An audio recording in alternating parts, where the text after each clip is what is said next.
think we're good. We are live, yes. Okay, thank you, Ethan.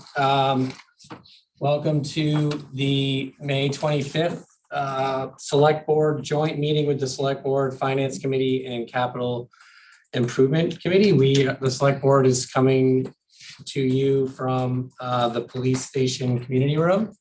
And the other committees are coming to you through Zoom.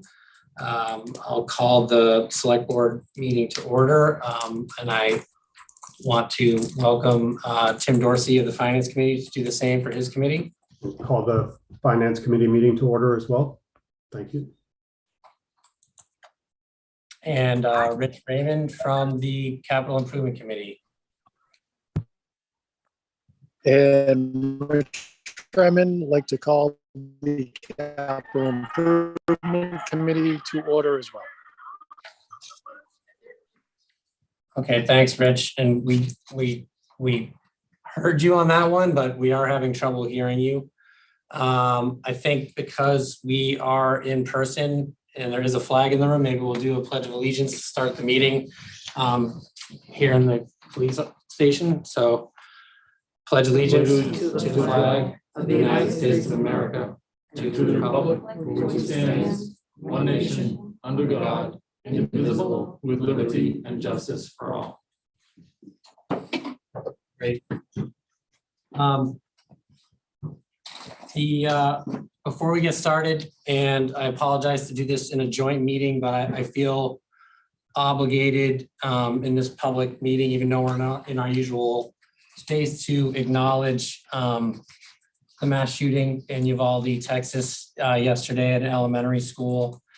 I certainly don't feel incredibly comfortable talking about it, but I think it's important to talk about. Last night when I was home, my wife asked me if I was going to have a moment of silence at this meeting. And actually almost at that exact same time, I was watching television and I saw Steve Kerr, the head coach of the Golden State Warriors, speaking on this terrible tragedy that happened yesterday, where he said a lot of great things, all of which I agreed to, but part of it where he said he's sick of moments of silence, and I feel the same way. And we actually just had a moment of silence for a shooting in Buffalo. We had a moment of silence at our town meeting 2 weeks ago for another mass shooting event in Buffalo. I think there are a lot of people more qualified than I who have said a lot of incredibly important things about this over the last day. March for Our Lives is an organization that was started by Parkland, Florida high school students after a mass shooting at their school. And they are an incredible organization working to make change. And I came across their statement and wanted to read that rather than say anything, because I think it speaks for how I feel about this, and then we can get on with our meeting. So they say, our hearts are utterly and completely broken. This sickening tragedy is the violent reality we've grown up to expect. We deserve joy in life, and we will fight like hell for it. We mourn for those lost and wish peace for the families of children and teachers grieving in Uvalde, Texas. Here we are again, saying the same thing. The disgusting and shameful fact in America is that another shooting like this was just a matter of time because of our political leaders' breathtaking disregard for our lives. We are enraged at the politicians who stand in the way of life-saving change on both sides of the aisle. You've put a target on our backs. Let's be clear that this was a preventable tragedy. The regular mass murder of children like this is only normal in America. You can't stop a bullet with thoughts and prayers. To honor those lost and save countless more lives, we need action. We're dying while we wait for it. So I thank everyone for allowing me to indulge in that.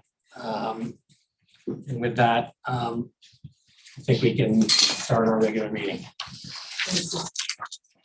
So to start the meeting, I think we'll go to public comments. If there's anyone on Zoom who wants to make a public comment, please raise your hand. You can also make public comments by emailing me at nduffy@swampscottma.gov.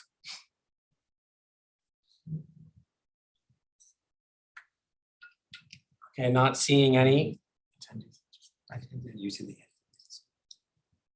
Okay, not seeing any. I think, Sean, I don't think you'll be upset if I think we'll do the town administrator's report after, because I feel we'll do the joint meeting and then the FinCom and CIC can adjourn. So we're speaking on two agenda topics. One is a discussion and overview of proposed land acquisitions, Archer Street, two parcels on Archer Street and one which is the Hawthorne property on Humphrey Street. And then we are going to be opening and closing our special town meeting warrant for the special town meeting on June 14th, which will be bringing up that acquisition as well as the capital article from our annual town meeting and some zoning changes that are related to the acquisitions.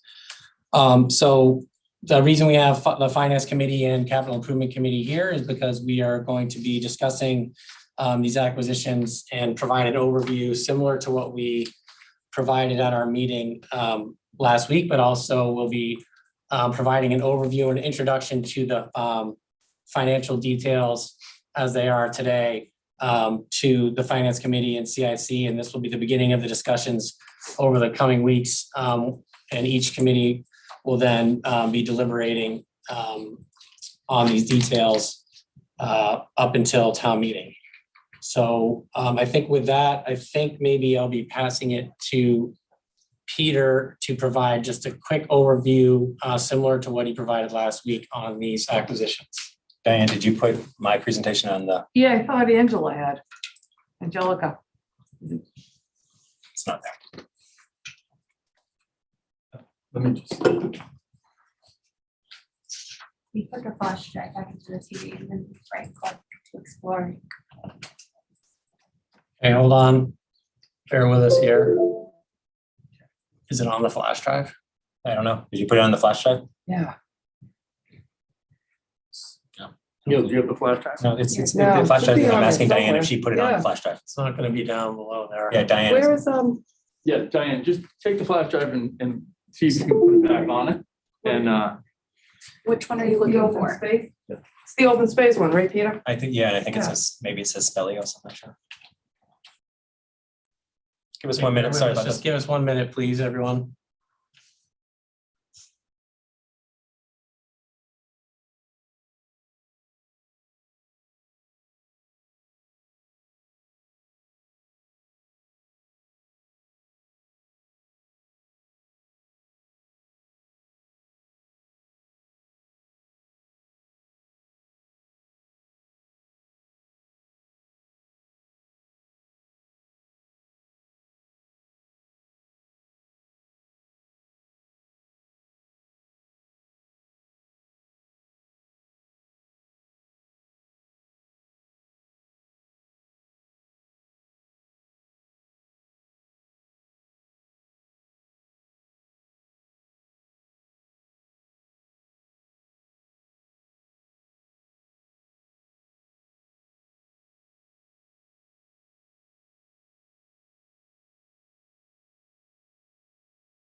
Yes, teacher. We are. Yeah. We are.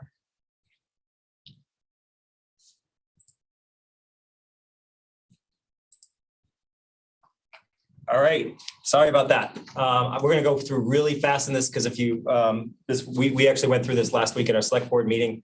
But we'll go by really quickly tonight for those that perhaps didn't see it. I can't use this one because this one. It's unbelievable. It's too complicated. I'm going to skip over our financial stuff. We're going to proceed this. Following this is actually going to be a presentation by our town financial team. You folks had seen this at town meeting.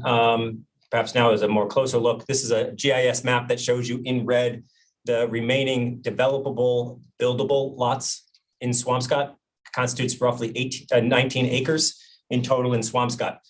Developable, buildable are different than spaces that are open space, spaces that are conservation area, that are wetland area, or otherwise not buildable. Represents 19 acres in our community, 1.2% of the total land area is all that remains as developable, buildable land area in Swampscott.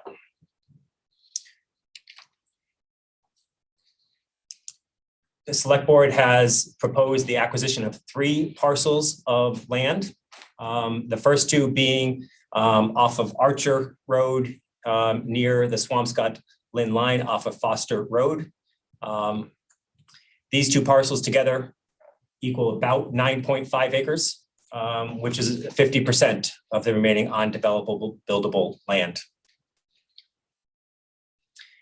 Breaking those parcels down a little bit further, it's approximately 5.033 acres in one parcel, and the second one's approximately 4.5 acres. And we'll talk a little bit more about both in a minute.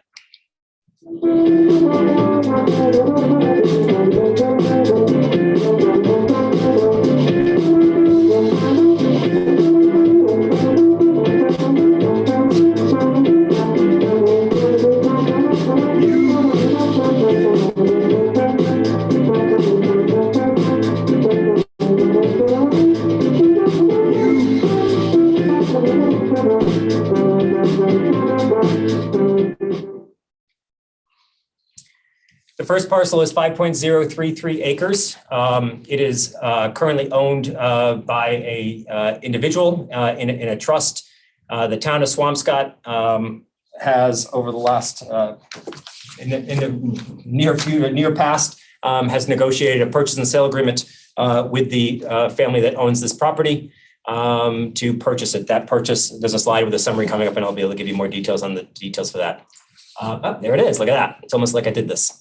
That is a purchase and sale agreement that should close by September 12th of this year, assuming town meeting approval. The purchase price under the purchase agreement is $400,000. The town does have the ability to conduct due diligence and any site investigations and other diligence that it seeks to do prior to purchasing the property.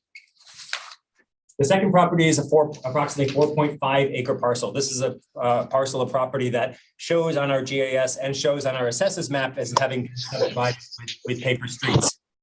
In fact, this property is completely undeveloped. It has not been subdivided, and these streets do not exist as they're shown here. In fact, most of A.Archer Street, which is shown here where you see my cursor, also doesn't exist. The portion in the red doesn't exist at all. It is a paper street as well. This parcel is a parcel for which since 2013, there have been numerous development proposals for the development of this property. Beginning in 2013, a proposal for 15 independent living units, which is an over 55 community. That parcel, access to that parcel off of Bond was challenged and that project was never constructed. In 2019, the applicant came back and asked to increase from 15 to 22 the number of independent living units for the site and proposed including in the project 54 Foster Road and which is a single family house, and tear down that single family house so that access to this site will be obtained through that single family lot off of Foster Road. The planning board unanimously denied the subdivision approvals necessary to provide that access to the site. In January of 2022, the owner of the property filed a project eligibility application with Mass Housing proposing a 40B project with 160 multifamily units on the project. Ultimately, Mass Housing, we were notified by Mass Housing that Mass Housing asked the applicant to withdraw the petition and seek other ideas and not pursue that petition. On or about March of this year, the owner of the property filed another 40B petition seeking to build 44 units of housing here, mainly single family and duplexes. Again, using the same access which the planning board had previously deemed to be unsafe and inadequate, but in the auspices of 40B, seeking all the waivers necessary to allow them to use that access and to develop 44 units of housing on this property. Here are the details of that property. We do not, the town does not have a purchase of this property at this time, but conversations are ongoing, and the goal is to reach mutual agreement with the property owner, assuming such an agreement is possible.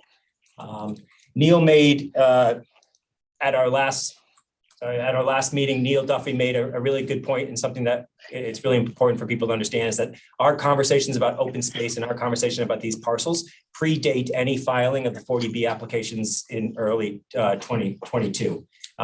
We had already been considering and prioritizing properties and doing the necessary due diligence on these properties.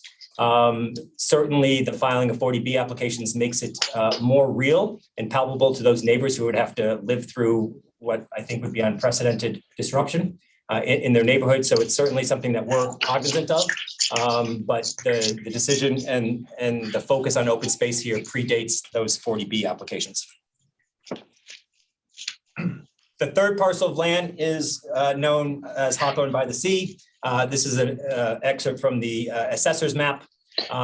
This is not what you see there today. There's a paper street on the property, and the property is approximately 1.47 acres. This property is obviously well known to all of us.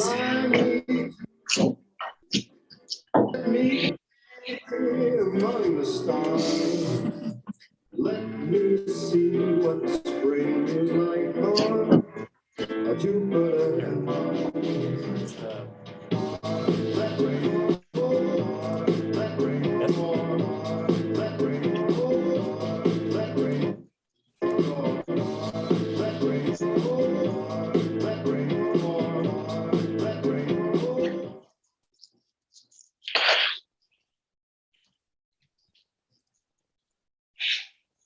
Wait a second.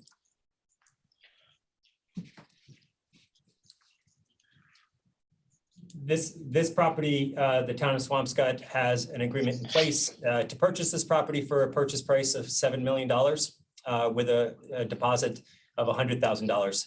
As with the other properties, there is similarly a period of due diligence where the town will have the ability to perform additional investigations of the property to make sure that they fully understand the condition of the property at the time of purchase by the town. I think it's really important at this point to, as I've said before, and I think I feel very strongly about, is this property and the 5.033 acre property that we also have under agreement. We have under agreement because we have property owners who were willing to partner with the town and have challenging conversations, because obviously these are valuable properties and important properties, but these agreements would not be in place without those property owners. The Haas family as to the Archer Road property and the Athanas family as to this property, being partners with the town and being willing to roll up their sleeves and work very hard over many, many, many months to come up with an agreement that allows us to present to town meeting the ability to forever protect and maintain these spaces for public use. The Athanas property, sorry, I skipped over, it's scheduled to close October 31, 2022, assuming town meeting approval. And then there is the opportunity for the Hawthorne to lease back and continue operating the restaurant for another year afterwards. This was a graphic that we showed last week, just as one rendering, one of what could be endless number of ideas of what the Hawthorne property, for example, can be. This one shows parking spaces and shows a small building. Maybe it's a park, maybe it's a park cafe or restaurant, maybe it's a bathroom house, maybe has informal or formal staging areas and pergolas. And so it is the intention of the select board to engage in a robust community dialogue, not unlike we did recently, frankly, with the Hadley School reuse, to explore what are the possibilities and what is the community interested in us exploring before we decide how to proceed with engaging a designer to work with the town. Town meeting is not going to be asked to fund at this town meeting, any money to build a park or build anything here. We'll be talking about the dollars in a little bit more. We will be doing some initial design and on that, and we've already been in touch with our state and federal partners, elected and otherwise, to work with them and to begin developing a strategy to help endow this park and make this a forever gem for Swampscott. If all the panelists can hit mute, please. I think Ethan, it might be you are not on mute. So if you can just hit mute. Thanks. Sorry, Peter, go ahead. That's all right. And the last thing just to go over, which is related, which will also be before town meeting on June 14th, is a new proposed overlay district, zoning overlay district for the Glover House. The opportunity in visiting with the Athanas family and their team gave us an opportunity to engage more robustly in the future of the Glover House restaurant site, which has been closed, boarded up, and in an increasing state of disrepair going on more than 2 decades, actually in excess of 2 decades at this point. As you may recall, going back to 2019, the town, with the blessing and the support of town meeting, passed a commercial building blighted bylaw, which allowed the town to begin to assess fines on properties commercial properties that fell into a state of disrepair. This property and one other property received fines with the hope that those fines would be able to spur a revitalization, an elimination of blight, certainly an increase in safety. That being said, it's a stick. We use the opportunity in the conversations with the Athanas family to really focus on the carrot, right? Work with the property owners, understand what can be a fine balance between what the municipality can be okay with and what the owner is looking forward to do in the property. We use the opportunity to have that conversation. The Athanases there is an agreement in place with a firm to redevelop the Glover restaurant. And so before town meeting, you will see a warrant article that represents a new overlay district that will reflect a proposed redevelopment of the Glover House restaurant site. It is my understanding the planning board will be holding a public meeting, I think on the 13th, if I remember correctly, on June 13th, we'll be having a public meeting, but we'll be meeting on this as well to make their recommendation about the zoning. The zoning will only impact the Swampscott portion of this property, which is 2.29 acres of approximately 4.6 acres.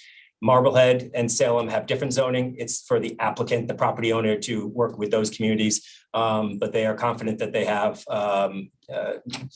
consensus as to a path going forward here that will allow us to get rid of the blight that this property has unfortunately become.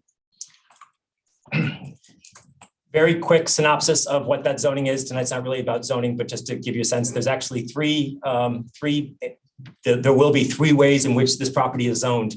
One is the existing baseline zoning, which has been in place for numerous years, which is a B1 district, which allows the zoning board to give special permits for multifamily up to any number of units with a special permit from the zoning board. In about 5 years ago, plus or take a few years, town meeting approved what is called a 40R overlay district, which was intended to spur multifamily and mixed use on this property. The overlay district specifically applies only to the Glover restaurant property. And at the time, the density allowed up to 68 units in Swampscott. It allowed 42 feet in height, and it ultimately would result in 17 affordable units for the town of Swampscott. In addition, there's also a payment under a 40R district that the town would have received or will receive from the Department of Housing and Community Development, which is really a financial system that was set up in the statutory framework of 40R to reimburse communities for increased costs associated with creating this type of density and these types of projects. So that's the middle column there. And then town meeting in June is going to be asked to do the Glover multifamily overlay district.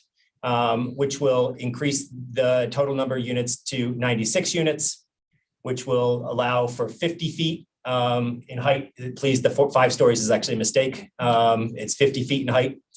And it still requires 17 units, affordable units. So instead of the 10% requirement, which our baseline zoning has, or the 25% that the 40R has, this is a compromise in the middle at 18% of the units will be affordable. And the town will still be paid by the applicant this time, the same amount of money that it would have been paid by DHCD under the 40R district. In this scenario, the way it's drafted is that money would go to the Affordable Housing Trust for them to use in the pursuit of increased affordability elsewhere in the town of Swampscott. And that's where I'm going to stop. And then we're going to turn it over to Sean. I'm taking that off. So bear with me. We're going to switch presentations and Sean's going to do his. Which ones are you doing, Sean? It's right there, BOS meeting. So Diana, or I'll take this. Let's just promote Mr. Luddy. I think he's promoted. All right. Patrick, are you with us? Yep, I am. Hello. Okay, I want to just introduce Swampscott's treasurer, Patrick Luddy. Patrick is gonna join me for some of the slides here. So, why are we here talking about open space? Frankly, open space in a town that is the 3rd most densely settled town in the Commonwealth is at a premium.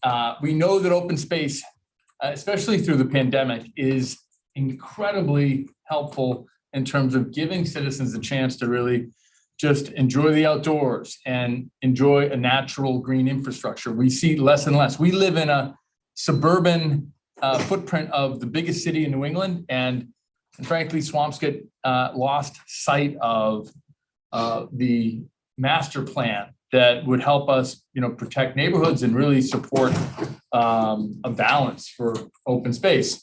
We know that it's important for the environment. We know that it's also important because our planet and our region is becoming more and more densely settled and crowded every day. We're not just talking about today, we're talking about the future. And so some of our actions today have to help a future generation. But we also want to promote more social interaction. We want people to be outside. We want people to really enjoy places and spaces that are really important. We also, are concerned about the market. We're looking at a market that's changing. It's still an attractive market for bonding, even though we've seen some rates go up. They are not at historic highs, but certainly, this is something that we have to be mindful of. Sean, can I interrupt you? I don't know if this is purposeful, but I'm not seeing your presentation if you're trying to present. You haven't shared. Stop sharing. Go to stop share. You're sharing the wrong. You're sharing the wrong screen. That's all. Just click. Sorry. Now go to your presentation. I'm sure Katie was going to correct you momentarily. All right. Can you Say something like a couple minutes ago, but I didn't want to. How does that look? All right. You missed this awesome open space slide, but we'll put this up on the website so folks can just take a look at it. Here's the market conditions. So, overall interest rates over the last few years have been at their historic lows, but rates aren't, even though the Fed has moved rates up by 0.25% and 0.5%, they're still not extraordinarily high. So we're still in a very favorable period of time to look at using our debt service and the power of the town's financial position to acquire properties that would help us meet some of those broader master plan goals. Again, this fits into the town's short-term and long-range plans to balance our budget and to meet the broader goals. I think everybody understands that these are nice to-dos. Over the last few years, we've been focused on the must-dos. Get our budgets straightened out, stabilize the increases in our average single-family tax bills. Over the last 5 years, we've had historic stability. And we're at a point right now where Swampscott has never been, where we have financial reserves that are available to help us ensure that. And I'm going to ask Patrick to chime in and help me present the following information on our financial position. So Patrick, take it away.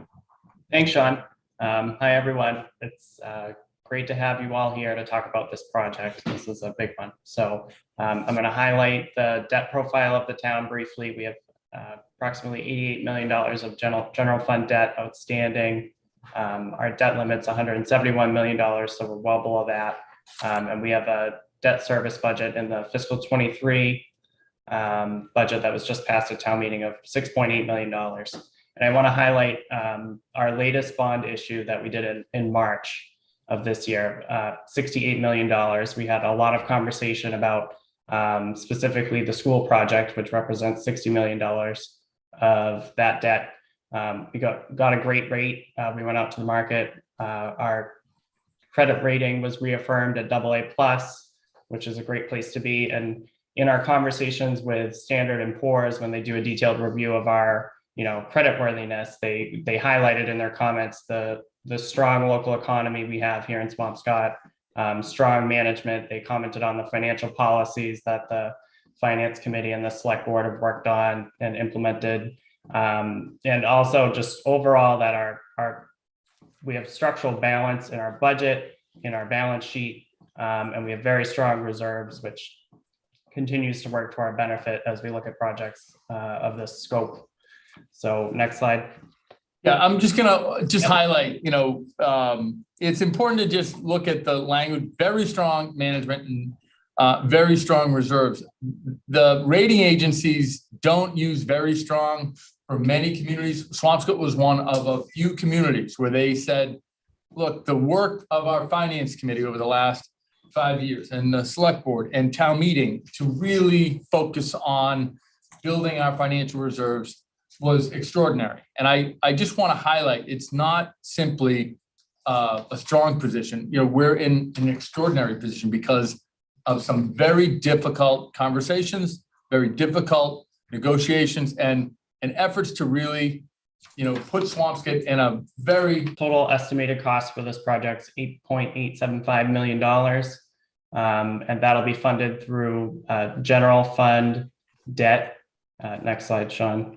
And that's appropriated annually in the operating budget of the town through the town meeting process. Next slide. So when we talk about taking on $8.875 million of debt, there's different ways we can do that, and we have to hash that out. But being a land acquisition project, we can bond this project for up to 30 years using general obligation bonds. The timing of the larger portion of the transaction for the Hawthorne property, we would need the bulk of these funds in our possession for an October closing date. So, we could bond at different times, but October would be, when we would need these funds by. So we could do general obligation bonds in October of this year. And that would give us flexibility in the sense that it can be structured so that we don't have a large principal payment until fiscal 24 or any payment in fiscal 23, actually. So we could avoid principal payment until fiscal 24 or any payment in fiscal 23. Looks like it is, so I think we should be good. Thank you, guys. Just like everybody Thanks, Ethan. needs to know that Peter fixed that. Thanks. Good job, Peter. Thanks. Peter. For the record. Thanks for doing that for us. All right, so let's presentation back up there. I'm sorry. Presentation, new presentation. This one? Nope, it's this one. This one.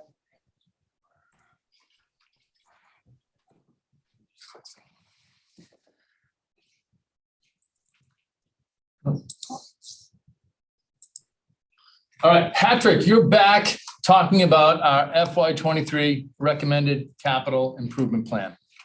Okay, thank you. Thanks, Peter, for fixing that. So I just wanted to highlight some details from the fiscal 23 capital plan that was in the warrant that we postponed to the special town meeting. So investments in facilities, public safety, public works, community development, general fund borrowing authorization of $3.2 million is in the mix with this, but this represents investments in our seawalls and our facilities, our police station equipment. So lot of great stuff in there, and we talked about that at length with the finance committee and their review. So that'll be in the warrant, and we can go to the next slide. And this is just an illustration of debt service. So when we're looking at approving the capital plan and approving the land acquisition, we need to make sure that that fits into the big picture. So in the gray on the bottom is our existing debt service. Those are loans that we've already taken out that we'll be paying off year over year. In the orange, hypothetically, would be land acquisition. Could look differently depending on how we structure it. But just as a demonstration, that's there. And then the capital plan above that in purple. And then we have other items we need to consider, like notes we have outstanding and debt authorizations we have in the books that we haven't issued yet. So those are hypothetically there too. So this fits, and this yellow dashed line right there, that's just a trend line. It's if you grow your debt service 2.5% each year. When we're thinking about the budget, that's just a trend line for reference. And you can see we wouldn't want to go, above that without addressing it through, reserves or debt exclusion or whatever other means or conversations we would need to have. And if you go to the next slide, Sean, it zooms in the next 5 years here. So fiscal 23, this is the budget we just passed. We budgeted for our existing debt service. And then, you see the debt that we take on for the plan this year and potentially land acquisition and the other authorizations we have, that fills that up. Fiscal 24, fiscal 25, we're right there. So we want to have conversations about the plan going forward and how we make all of the projects that we need to do and would like to do fit within our means.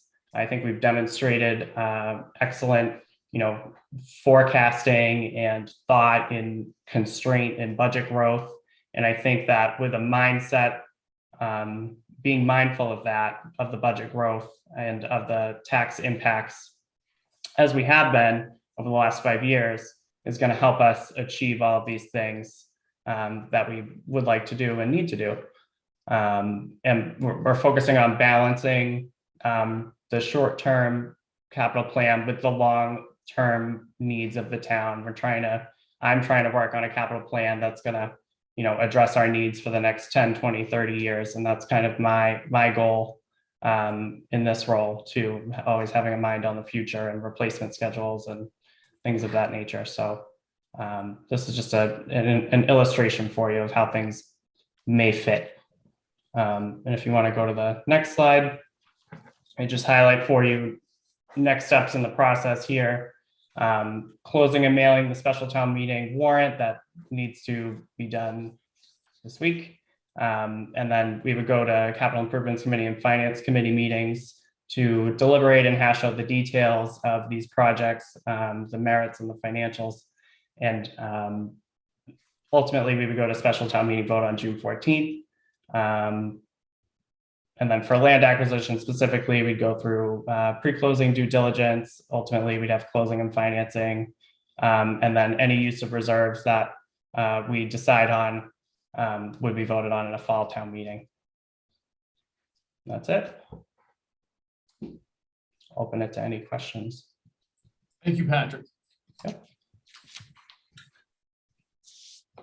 So I actually have a question, and then I'd like to open it up. Sean, if you could put the reserves slide up there. I just wanted to know on the screen, maybe we might want to leave this up for questions, but yeah, that one.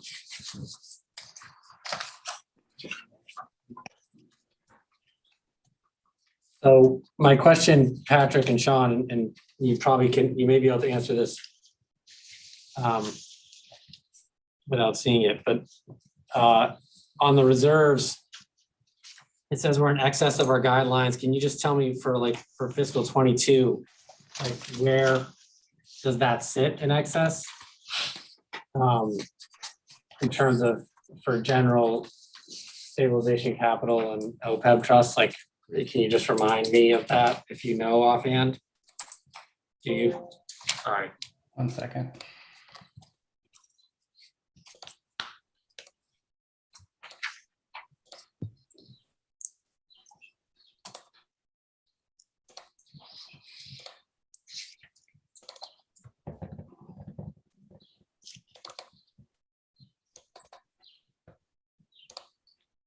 While he's looking, I guess I'll chime in, Neil. I mean, I think the general stabilization is in excess of the guidelines. I think the capital is in the guidelines.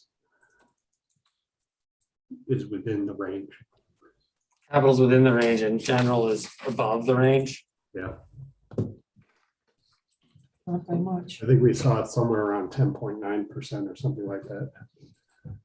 Yeah, that's correct, Tim. So general stabilization, if I use the FY23 budget number we just passed, compared to that balance, it's 10.7%,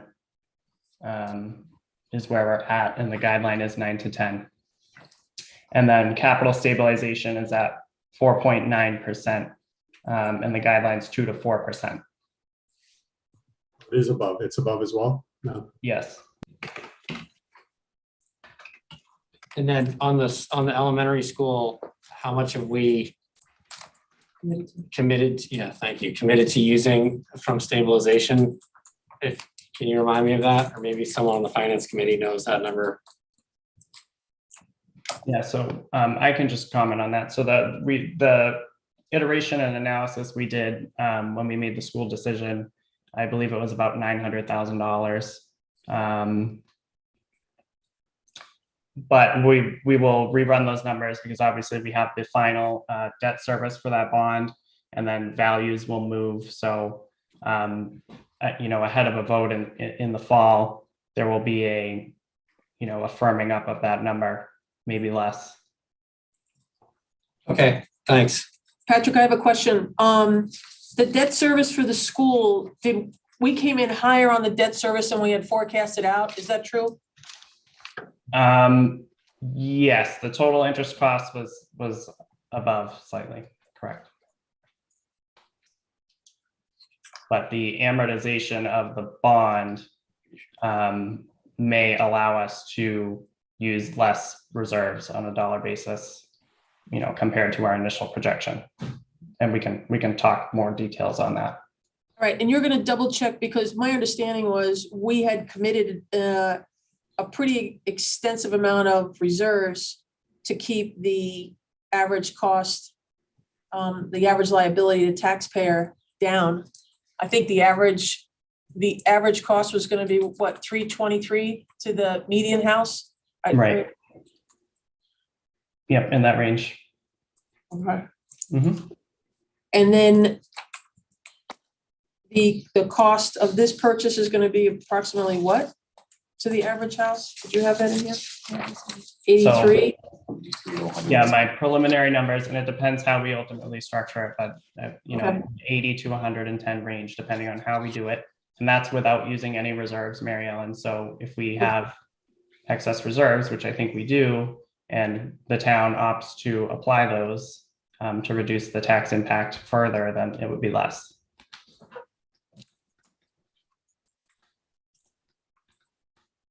Okay. I welcome questions from the Finance Committee and Capital Improvement Committee. I don't know, Sean, can you show me the participants? I don't know if people are raising their hands.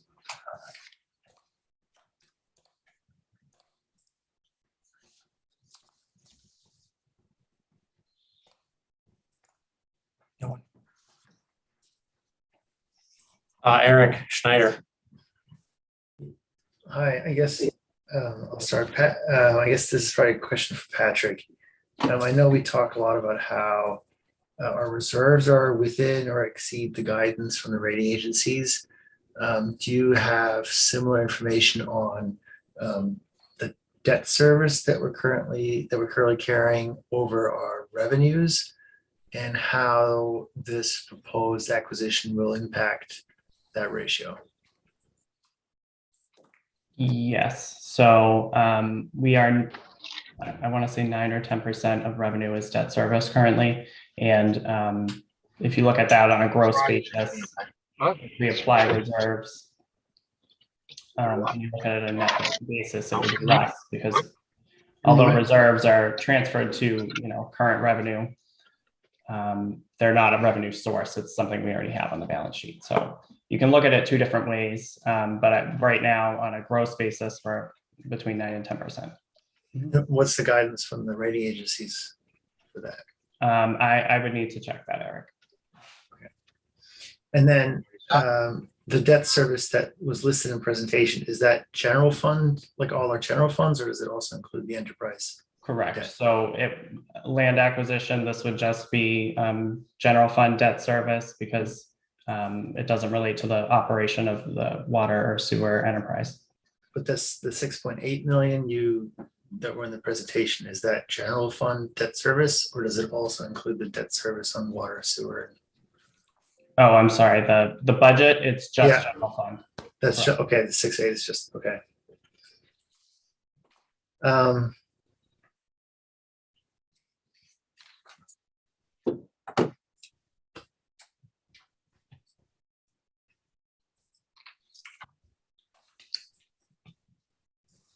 think that's preliminarily it. I have others, but Patrick, you said that you're putting together a capital plan of some sort, or you have a capital plan for the next 5 years, maybe? Do you know, Yes. I guess my question revolves around that. I'm wondering what our capital needs are for the next 5 years from the general fund only, and what kind of dollars are we talking about? What does that look like when we look at model out what the next 5 years are, including this debt, whatever way you think you've got it structured? Right. So we have a 5-year plan that the CIC recommended, and that's in the warrant. So I think what you're asking is modeling that out further to see what that looks like. Correct. Yep. Yeah. So I'll work on that and we will talk about that in more detail in finance committee, I think would be good. Cinder, in particular, are you talking about that chart that Patrick prepared for us in connection with the school, where it showed sort of the the impact, for example, of the future middle school project on our debt service? Well, I'm really wondering what we think we're trying to fit in. Well, possibly without a debt exclusion. I mean, we've got so much unused levy capacity that we don't even really need a debt exclusion, but I'm wondering what the impact would be, including that school on the tax rate and including the other debt that we need that's going to be on the general fund, and how we think we're structuring it. Not so much what we're listing, but how we're going to finance, what the structure of what we will be financing, asked to finance in the next 5 or so years. Definitely including the school, only because it would be nice to see how that fits into, what is the plan for all the debt that we need or want modeled out before we basically just keep authorizing debt. Not that, not so much specific to what we're being asked to authorize right this second, but all of what we're being asked to authorize in the next 5 years. Right. And even in this, just to build on that, and I guess for reaction, I guess, is that same model will help us think about this year's Article 11. I guess I thought the notion here of keeping Article 11 together with this discussion was that we might relook at Article 11 recommendations and potentially, depending on what the models show and what some of this analysis shows, consider what the least priority of the current priorities are within Article 11. It's really something I thought would be worth looking at. Well, I guess my thought relative to what we're talking about right now is that if we're going to take on whatever the dollar amount is of new debt for these land acquisition projects, then it seems like, it was not really on the radar that we should be tightening our belt relative to a lot of the other kinds of things that we think we're doing, and figure out how we can afford to do all of it without, figure out what it looks like. And I think it'd be easy enough to model it, with certain assumptions, and it'll keep changing, but I think it'd be helpful to see what it shows, and a model would show that. Yeah, I'm happy to work on that. I think that's a great idea. And I think I can bring that to the finance committee meeting in the next week or so, and we can poke and prod at that as we do our other conversations. I think that would be good. Yeah, I would think, but not only with the finance committee, probably like, I bet town meeting would like to better understand how what we're talking about now fits into the bigger picture. The cost of, once this property or all three of these properties are purchased, the costs of renovating, making things happen, what about those costs? Where do we stand with that, Sean? And how will that fit into capital? So let me take a stab at that, because we talked about this earlier. So we have on the Archer Road properties, we anticipate those to remain natural forests, with the possibility for groups like the Conservancy or otherwise, if they want to do trails or otherwise networks in there. So de minimis costs in that regard. For the Hawthorne property, we've already been and have arranged discussions with our federal and state partners to talk about opportunities to support the design and construction of these plants. The Hawthorne property is not going to be a quick, again, there's a closing, there's a year where they're staying in occupation of the property. And frankly, this is a significant parcel that we're going to end up going through a rather significant community process than a design charrette process that ultimately is going to result in what the town wants as the final use here. And our expectation is that working with the state and federal government to help us as much as possible make that a financial reality. I will tell you that our state senator today notified us that he was successful in putting in a outside section for some small design dollars for open space for Swampscott. That's a drop in the bucket. Seth Moulton's office has actually been in touch with both Sean and me already and want to meet to talk about a federal appropriation, and they have identified some ideas to have that conversation with us. So a lot of work to be done. No clarity yet though on exactly how we're going to build these out. All right, so I just think we have to make it clear that there could be a cost, but we just don't know a cost. Agreed.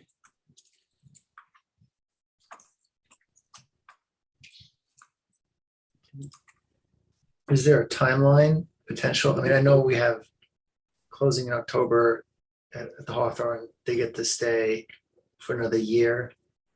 And then that is probably close to the time when the Hadley School will be vacant. Or around then. Do you anticipate that those would go hand in hand or looked at as a whole?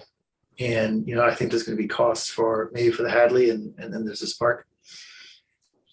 So I think the answer, of course, one is going to be informed or at least knowledgeable about the other, because they're not going to happen in silos. I think, although our board, and we haven't talked about it at length, I think the intention is that post-town meeting, we were going to pick back up the RFP process and the Hadley reuse process, which left us with some really good options. And the select board is looking, I think, to move that to the next stage and to advance that dialogue. So that will be happening, and no doubt it will inform people's opinions and thoughts about what they want at the Hawthorne. How it will inform it, I don't know, but I'll answer for myself. I think as though, we're going to walk and chew gum here on these, and I think us having the community process on the Hawthorne is not.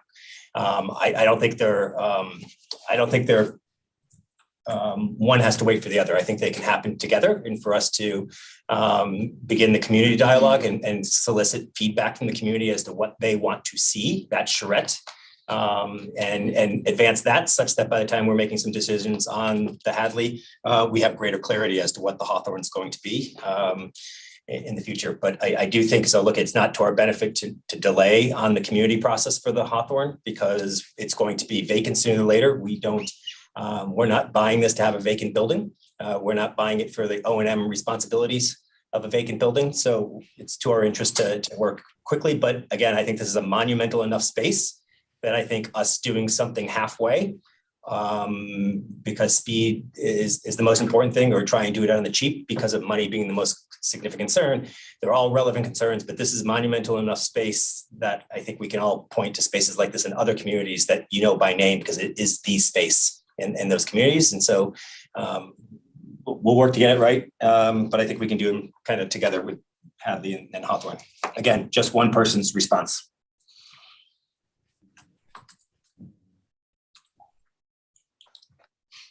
So just to get back to Tim's point earlier, are we intending to discuss items in the CIS in the capital plan that we might want to reconsider, or is that for like a future FinCom discussion, that like not tonight, meaning that?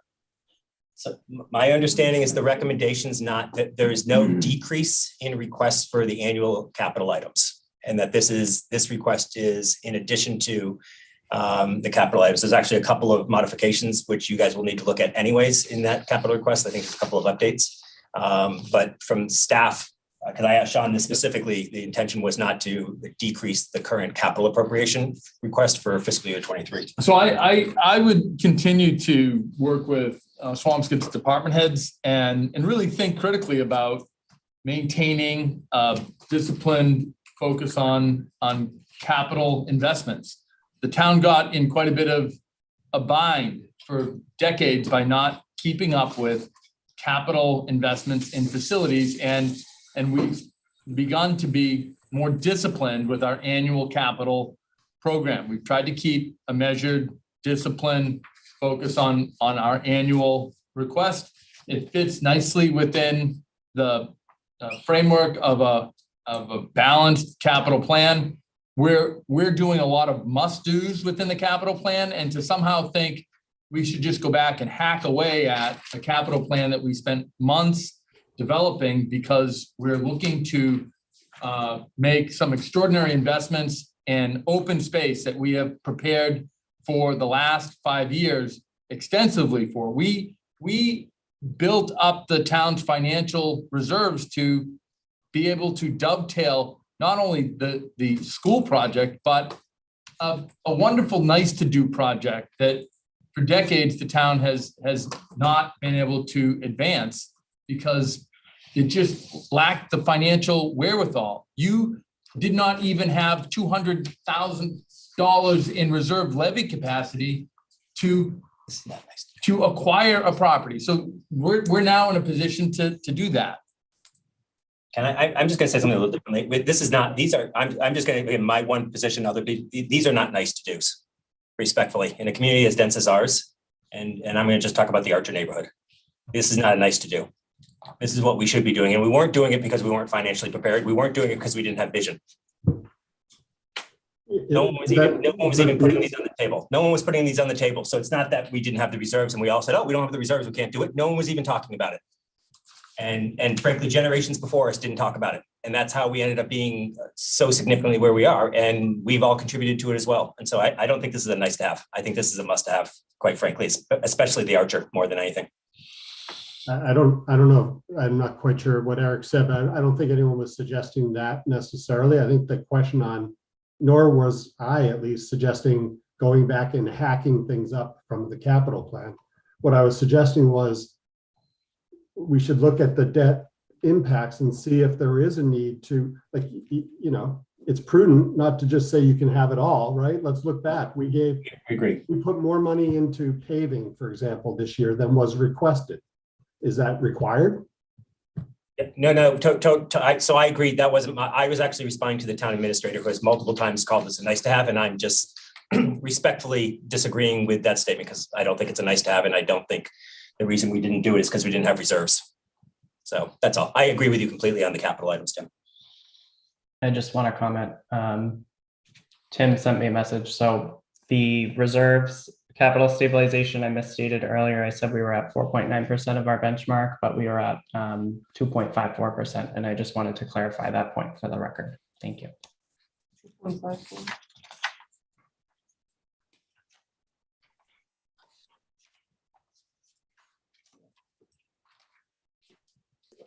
Ryan, go ahead. Hey guys, so I guess just two questions here, trying to keep it simple. Number one, from the perspective of the capital improvement committee, you know, I think we want to understand sort of how big is the bucket we need to fill up with projects, and then you know we can pick up the work of approving the plan that we deferred last time around. So has the size of the bucket changed, you know, significantly because of this, or are we just saying that we're going to fund this from the reserves, and therefore, you know, the size of the bucket we need to fill for 23 is unchanged? Maybe I missed that. I'm sorry. And then the second question is, you know, should we be taking a conservative case that assumes no additional revenue generated by any of these properties once they become town property, right? So if we were to put up a business and that would generate some sort of tax revenue for the town on either the Anthony's property or the Hawthorne property, are we assuming a conservative case of no additional revenue because of the ownership of this, or should we bake some of that into our projections? Thanks. So, Ryan, I think those are good questions. When we look at, you know, the loss of tax revenue, certainly, you know, we're mindful of that. You know, over the last few years, you know, we've really focused on community and economic development. And so we've seen a number of new business opportunities in Swampscott. And so we're generating more non-real estate tax revenue. And so I think we can continue to focus on economic development and continue to look at year to year where we can kind of build capacity and where we can find room for balancing all of the town's needs. I think, as we've mentioned, you know, these investments are critical for our master plan, and they're critical for a town that is the third most densely settled town. It helps us balance some of the broader responsibilities. But I do think there still will be room in our debt service to meet some of these broader needs. We're looking at other ways to think strategically about the town budget so that we can shift room within the budget to help balance, you know, some additional capital projects that we know are coming down the pipeline. So, you know, I'm not worried about that. I actually think that there are some really interesting opportunities. As we've mentioned earlier in the meeting, there may be, you know, we're going to have public meetings and public conversations about, you know, what type of uses will these properties support. I think, you know, certainly with the A.Archer properties, open space sounds like that's what they should be most suitable for. But for Humphrey Street, there may be some unique mixed use opportunities. Ryan, on the bucket question, I think the recommendation is not that there's a smaller bucket, that you have the same bucket for fiscal 23 that you had prior to this. I also think it's worth, and so look at the select board at some point has to be saying these things publicly. So I'm just going to take lead. I'll just give my opinion. You should assume no tax revenue from the Athena site after the sale. In my opinion, I think as though that I presently don't envision redevelop in a way that's revenue generating in a meaningful way for the town. And I think it's a mistake for us to view this project that way, because I think we don't need that. So that's, again, just my view. I don't want to set the expectation that this is going to be a revenue driver. The $80,000 a year that we're losing from the real estate taxes on the Hawthorne is inconsequential relative to the net gain to our community to have this be open community space. And the redevelopment of other property. Yeah, Peter should not be the only one saying this on the board, so I will echo that. I agree in my vision, my personal vision for that Hawthorne space. The conservative approach should be taken that it will not be revenue driven. Yeah, I agree with that. And I think that if we could go back in time 30, 40 years and really reimagine and re-envision Humphrey Street, I'm not sure we would have done what we did. I just don't think there was any planning, any vision. We were literally looking down at our shoe tops as building after building, condo unit after condo unit was constructed. my vision, if we could wipe the slate clean, would be a continuation of the Harbor Walk from Lynn Shore Drive to the Fish House, and the maintaining of that access with the ocean.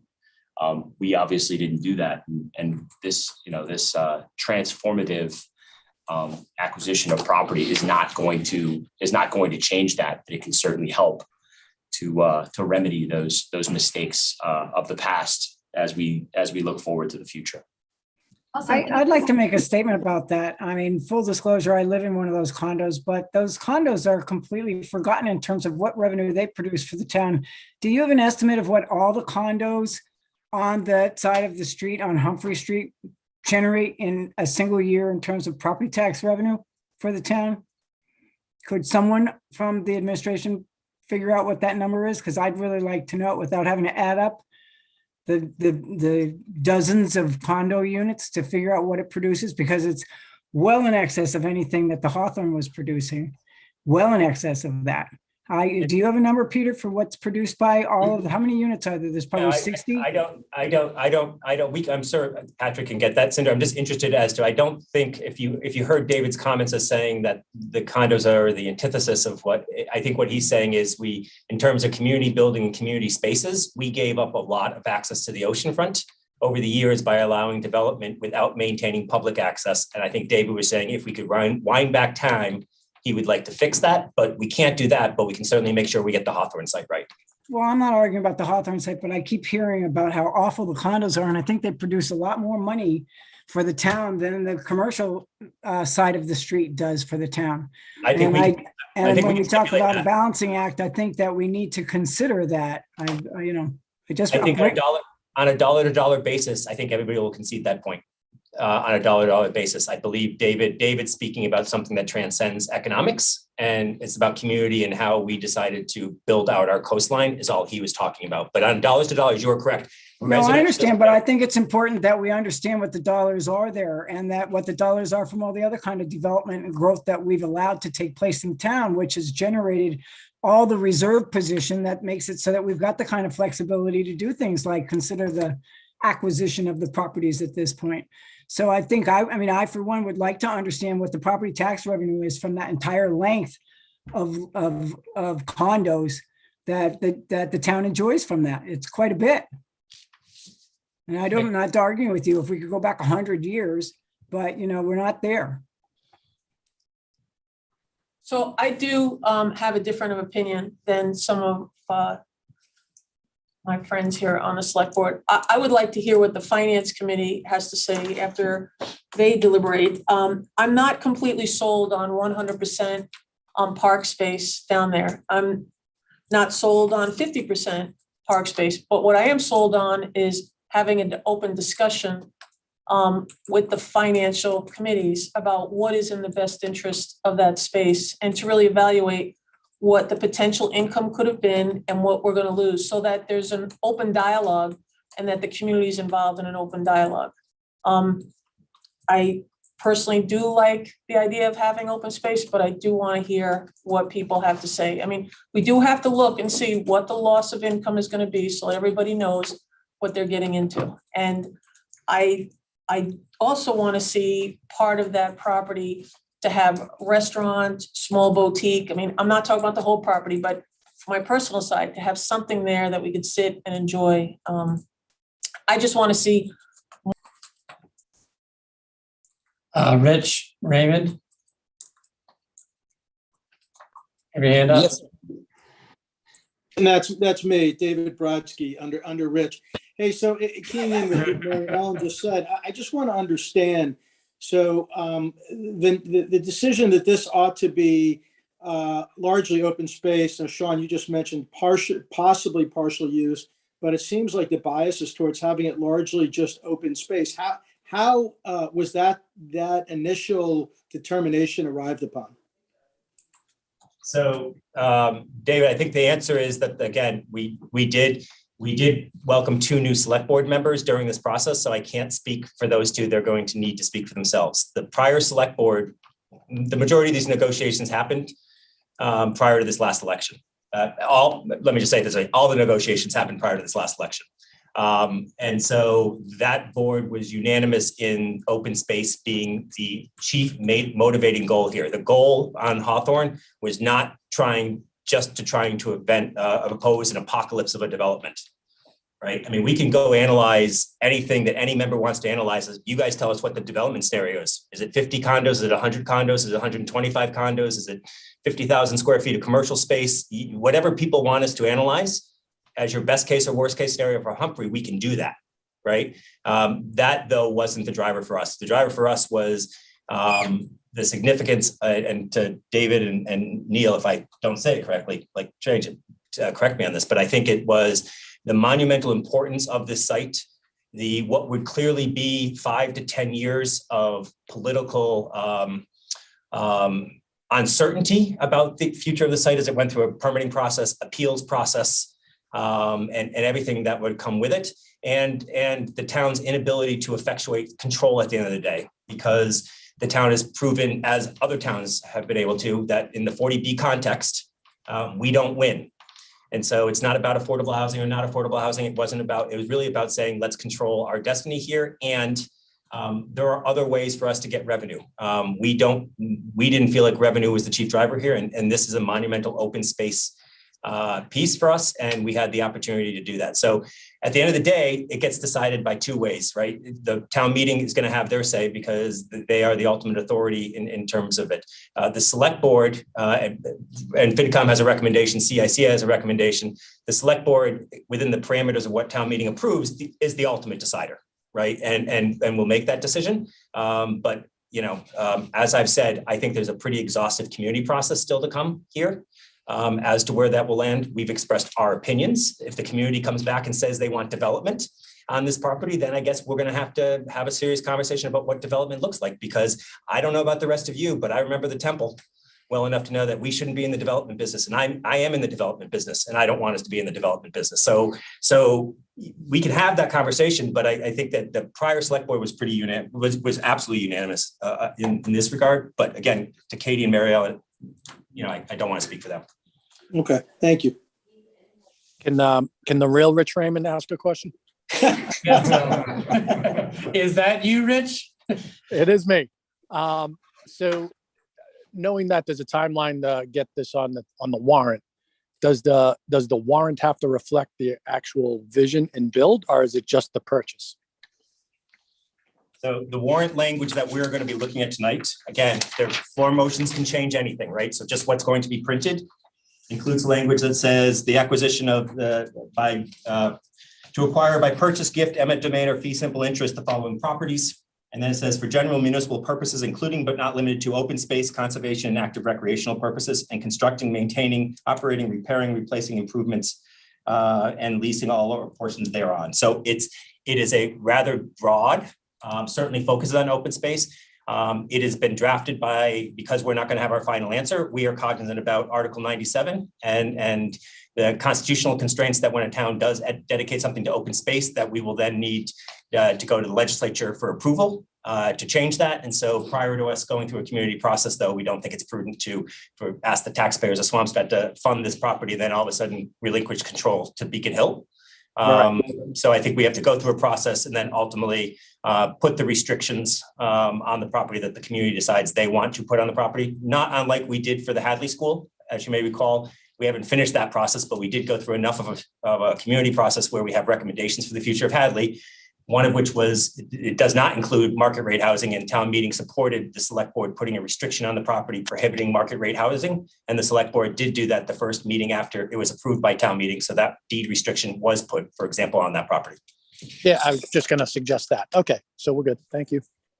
Peter, can you just go over Article 97 again, just a little slower? What makes it Article 97?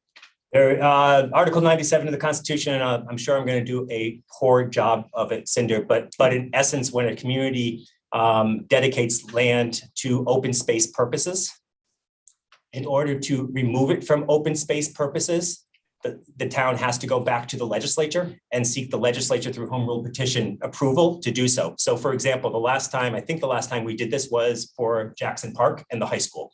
So we had to go to the legislature with a home rule petition to get the legislature's approval. to remove portions of Jackson Park, which were dedicated open space, and use it for educational purposes. So do we have other, so if you have Article 97 land and then you want to use it for something else, do you have to replace it someplace else in the community with Article 97? No, great question. We have lots of parcels that qualify for Article 97. There isn't a formal one-to-one mitigation. You would think that since you have to go through this process, the legislature would say, you're taking this land out of open space, what are you replacing it with something? But that actually doesn't really happen. It's more of a political decision. If the home rule petitions are supported by the community and the legislator supports it, it goes through the process and most often is supported without in-kind mitigation, but it does make sense. You would think they would ask for that. My understanding is that they didn't ask. We didn't have to do anything on Jackson, is my understanding. If others know differently, please correct me. We got legislative approval, but we didn't dedicate more land to open space in turn.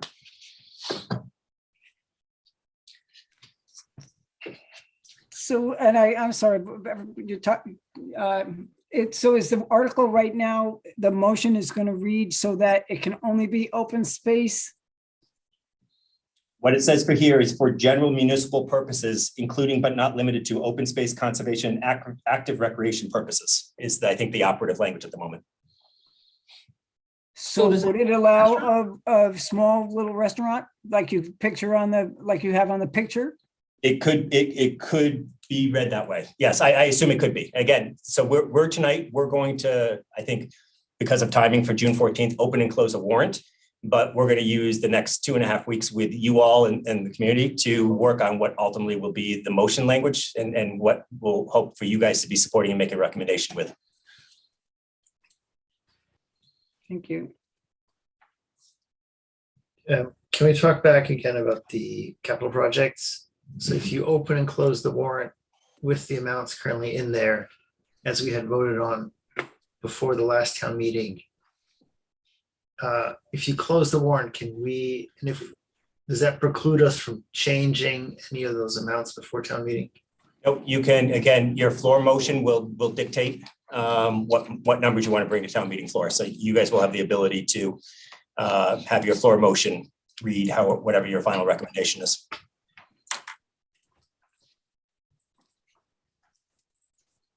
I do note, again, you guys aren't seeing it, I do note that there's a couple of new capital items that you'll need to look at that are actually in an updated Article 11. So the numbers are different from what you looked at. In addition to the park stuff, you guys Patrick will be visiting with you on those. But again, the printed warrant's not going to constrain your motion on town meeting floor. Yeah, I see that they're highlighted and there's a star footnote. Correct. Yep. So should it also have a star footnote for all the other items that's what we voted on for the last town meeting, or is that getting too nitty gritty? I think frankly, it's probably better to just not have a recommendation that frankly, the warrant articles presented that FinCom and CIC are going to report at town meeting and not include a recommendation because in truth, you haven't recommended this total package. So I think probably should be drafted that you didn't, we won't have recommended either. So I think that should say all the committees will report at town meeting. If you feel otherwise, by all means, it's your committees. Hey, Peter, do we need anything from CIC before the warrant gets mailed out, or are we just good for the floor? No. You're just going to need to meet and make your recommendation to CIC, to FinCom, so that they in turn can make the recommendation in the floor motion. That's right. Okay, very good. Thank you. But the select board's view right now in issuing this is that the capital article as previously approved shouldn't change and might even be added to.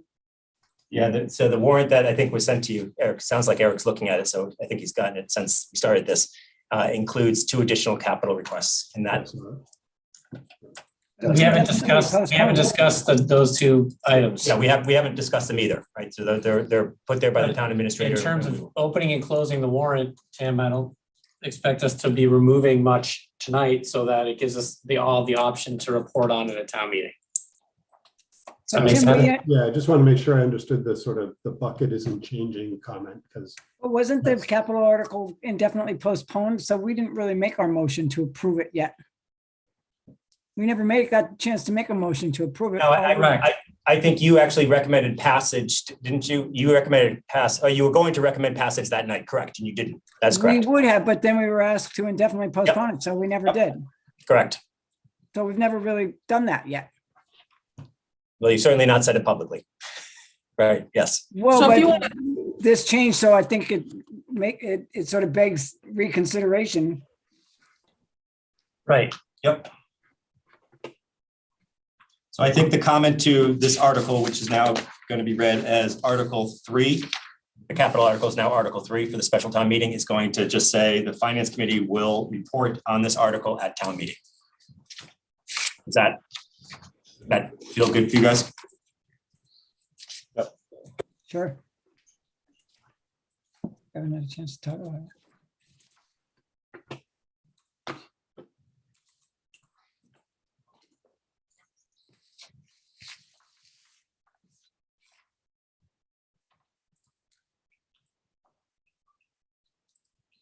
Any other questions from anyone out there on Zoom, FinCom or CIC?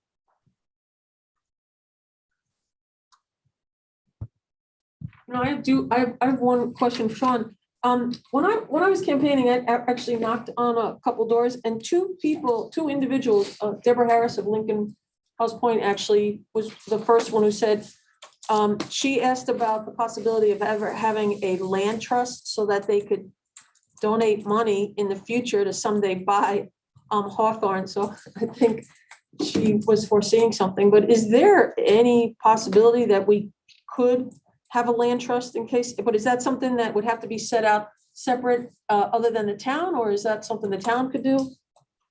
How does that work? If somebody wants to donate money to the town, I would really ask them to contact me and I'd be happy to help them find a way to do that. I think Mrs. Harris was saying that she felt that there were many residents in town that would be willing to. Well, that's wonderful news, but we do have the ability to accept donations, and so certainly we could set up a land trust, and that could be a separate type of special fund. Okay, so the town could do that.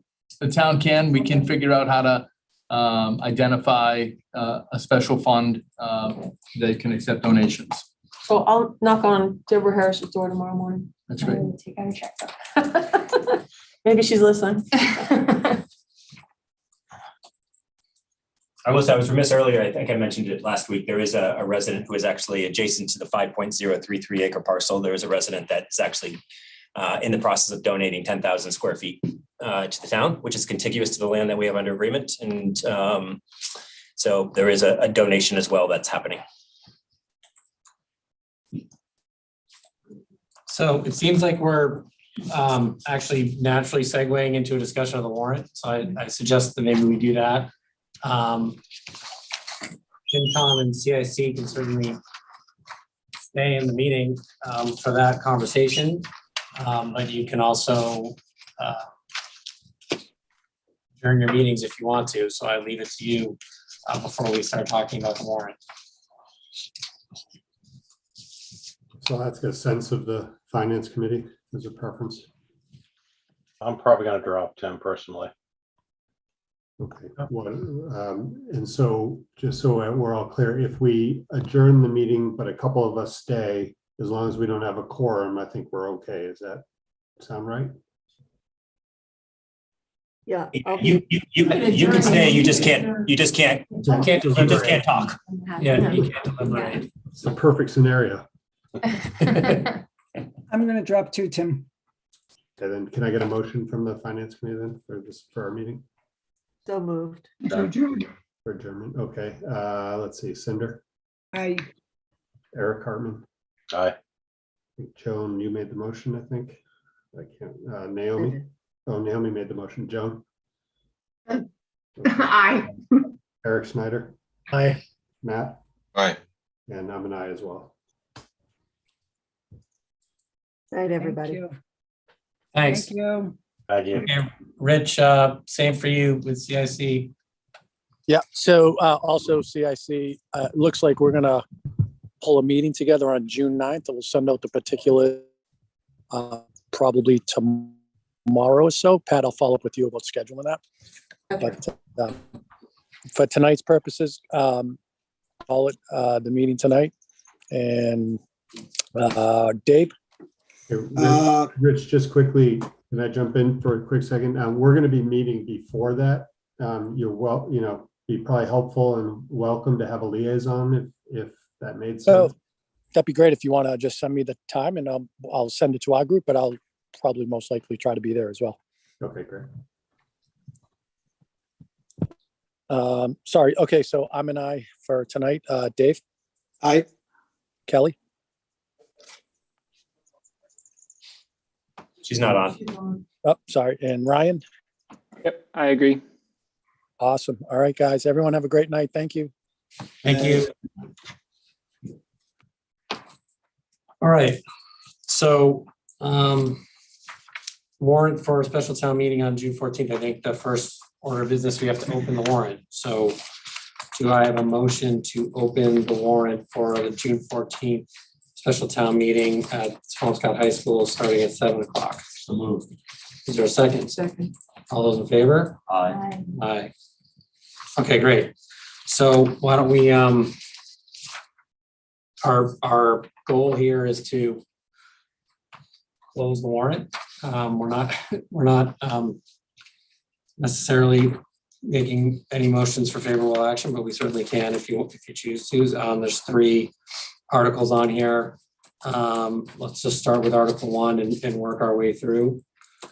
I know that I noticed on Article 1 in acquisition of land on the 3rd bullet, there's a reference to real property located at 54 Foster Road. And I think we want to remove that. And do we have the warrant in Word We do. Uh, format? Peter, can you pass that up? I'd like to Share the screen, the warrant actually up on the. try to edit this in real time. Oh, no, sir.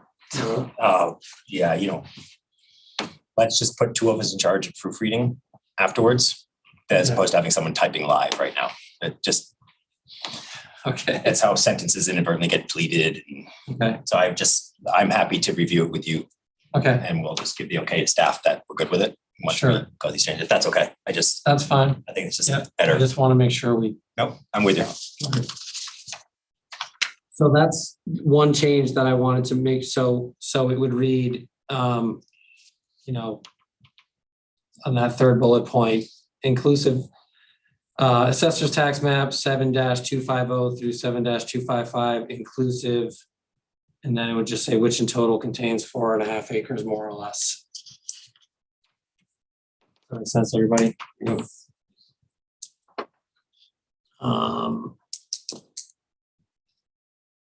The comment from FinCom needs to be changed to FinCom will report on this article at town meeting. Yeah.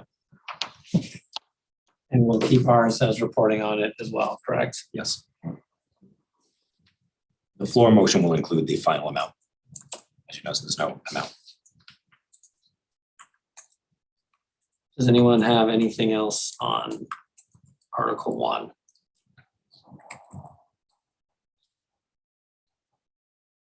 I do think, I think the conversation about what the use of Hawthorne is a really important one. I mean, they're all important.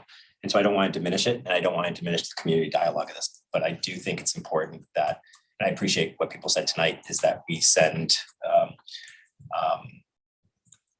I don't want to have this get stuck in a sticky wicket of people thinking that we're doing this because we wanted to redevelop the property. That's not what the then select board was. And again, people have expressed their opinions, so they can speak for themselves. I just think it's important that we don't spend the next 3 weeks, the community thinking, wait a minute here. Are they just trying to redevelop this and do something?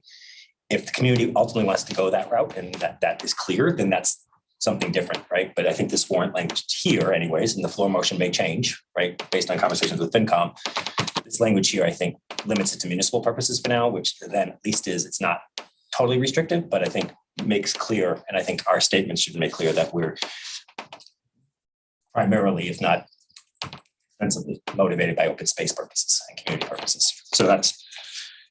Yeah, I would like to echo what Peter's saying, which is My initial gut reaction is this language. That doesn't mean I cannot be swayed in a different direction, but I would have to be shown the data for which we would say that financially it would behoove us to move in another direction in a very great way, because there are some things here that just are not quantified by obtaining this space. And there are benefits to the community that, you know, don't come from dollars and cents in tax revenue.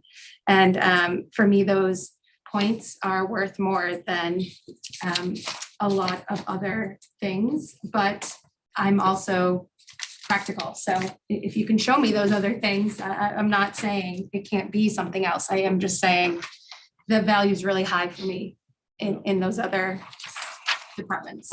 No, Katie, I think the unquantifiable benefit is something that's that's incredibly important. I think for so long we've been focused on generating tax revenue, and that's put us in a position where we have the opportunity to do something such as this. But I think as we look forward up from our shoe tops, we're able to put people over profits and put open space. We've underinvested in so many things.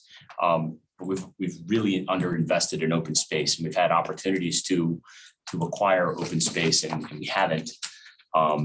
And I really think that, you know, this is a transformative acquisition. This 9.5 acres at Archer Street is going to allow a green oasis within a very densely populated neighborhood for all to enjoy. So within a short proximity, you'll have those 9.5 acres. You'll have the 47 acres of the Harold King Forest, and obviously you'll have the beach and the waterfront, and hopefully a beautiful seaside park for all to enjoy as well. So that's what I'm incredibly excited about too. But I look forward to community dialogue and discussion as to how we can realize that future vision of that waterfront parcel. Okay. So we're good with Article 1 as is. Select board will report on it, and we'll change it to Finance Committee will report on this article. Yep. It's Article 2 is the zoning bylaw. We did see prior to this draft warrant coming out. My understanding is that this does replicate the language verbatim in the appendix. The appendix includes the verbatim language that the planning board is going to be reviewing and making a recommendation on. I do think we need to just, again, add that the FinCom will report on this article at town meeting. Now, does FinCom even report on it? Sorry, actually, they don't necessarily report. It's a zoning article that has financial impact, so they probably will. I'm pretty sure they will report on it. Okay, I mean, I'm happy to leave that language in the warrant. If everyone's okay with that, I'll just say the Finance Committee will report on this at town meeting. Because this is tied directly to the Hawthorne. No, this is tied directly to the Glover. The Glover, right, but Glover is tied to the Hawthorne. Yeah, just tied. So it's a financial impact article. Okay. Third article is the capital items, which is the same list, it looks like, but there are 2 additional items that I was not aware of. So I don't know. So I guess my question is, have the tables been updated to the math all fix and ties? Because the tables aren't highlighted. So these all down here have been increased by 50,000, as the case may be. Okay. So I think you got just on highlight and on asterisk these. Yep. It's on the second page, it's just the Finance Committee will report on this article at town meeting. Right, that's what you had on that. So I think you gotta get rid of the comment too. The Capital Improvement Committee will not have. Since the above projects were recommended for funding.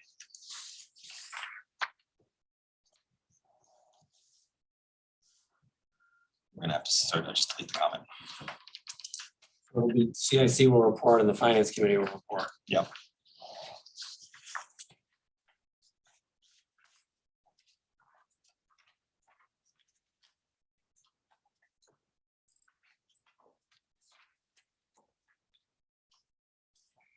What are these new items?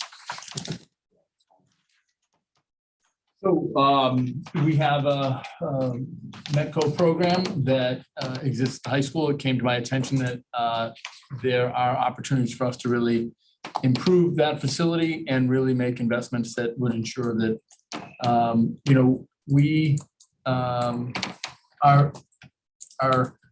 putting our best foot forward and making sure that those students are getting absolutely the best support that we could possibly give them.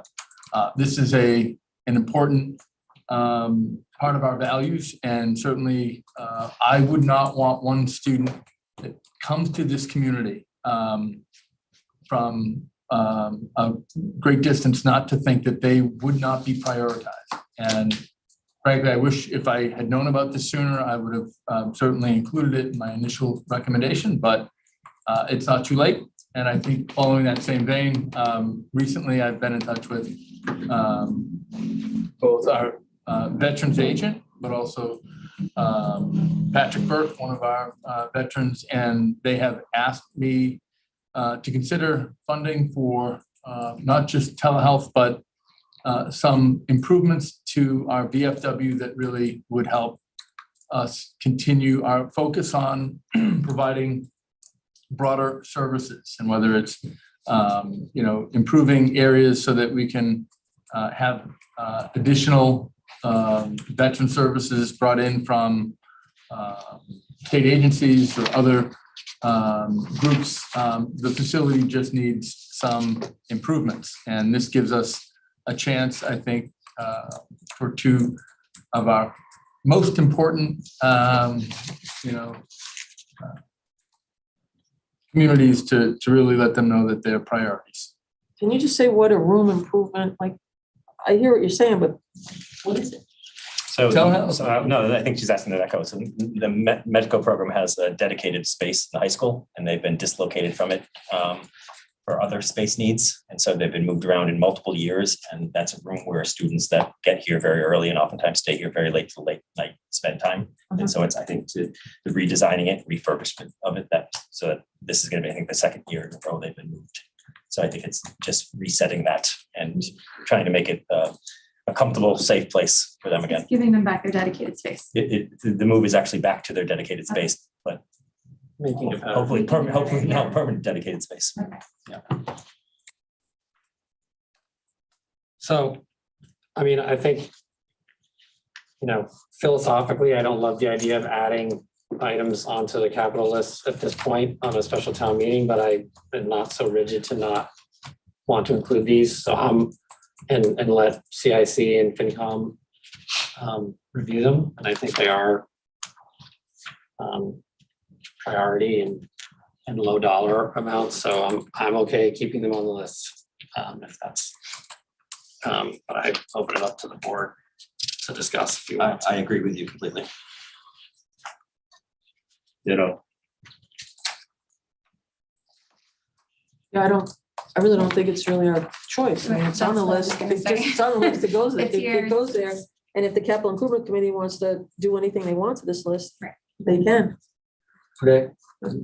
So we'll change the language. We have to add CIC to report on this article, and then we'll change the finance committee will report on the article.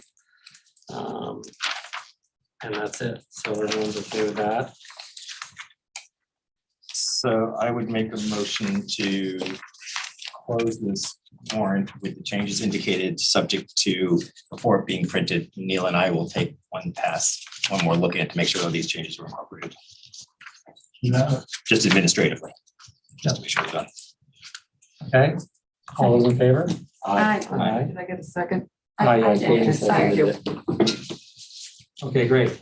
So Sean, you'll send that off to Already us. sent. Great. And that's going out tomorrow, right? Has to. Tomorrow morning. Okay. So we have town administrator's report. If you want to go through that quickly, Sean, I don't need to laugh. I feel like I'm torturing you sometimes. Not a problem.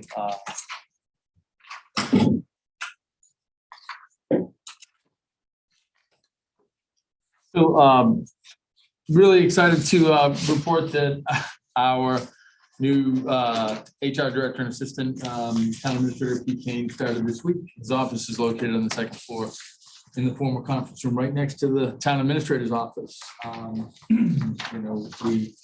I've also relocated Bonnie Lavoie's office, our benefits coordinator, down to the second floor. So really, pleased at some of the synergies between the town finance team and our HR.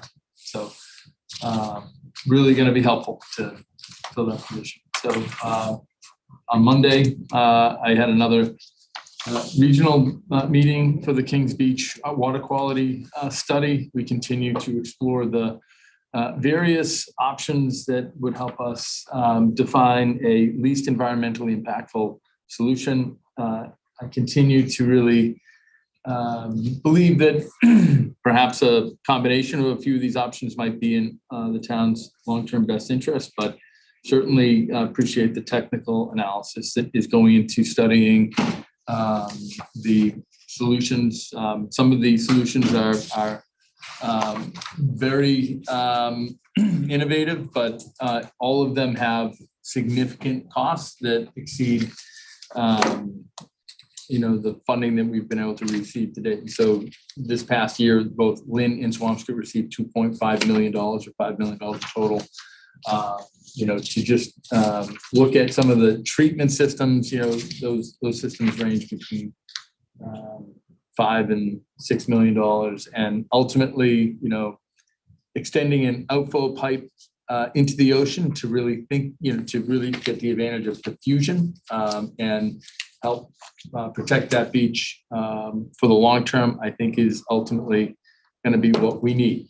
And those costs could range between $20 and $50 million. So it's going to be important for us to really understand that there's going to be no easy solution. That beach is going to continue to be impaired this summer, and that's a great frustration to many of us. There is one option that may allow us to take advantage of existing infrastructure, but we continue to work with DEP and the EPA to really look at some of those short-term opportunities to get dry weather flows captured so that we can have it treated and safely return to the outflow. Happy to answer any questions, but I expect that we'll have a public meeting sometime over the next few months and really present some of the preliminary findings to the public. I have a question on it. Sean, are there any marine biologists or anyone from Northeastern working with you on this, or? No, but we have the head of Save the Harbor, Save the Bays as one of the key stakeholders. I would welcome some folks over from Northeastern, and frankly, I'm happy to work with anybody that actually wants to help us study and evaluate any of the opportunities to protect that beach. Okay.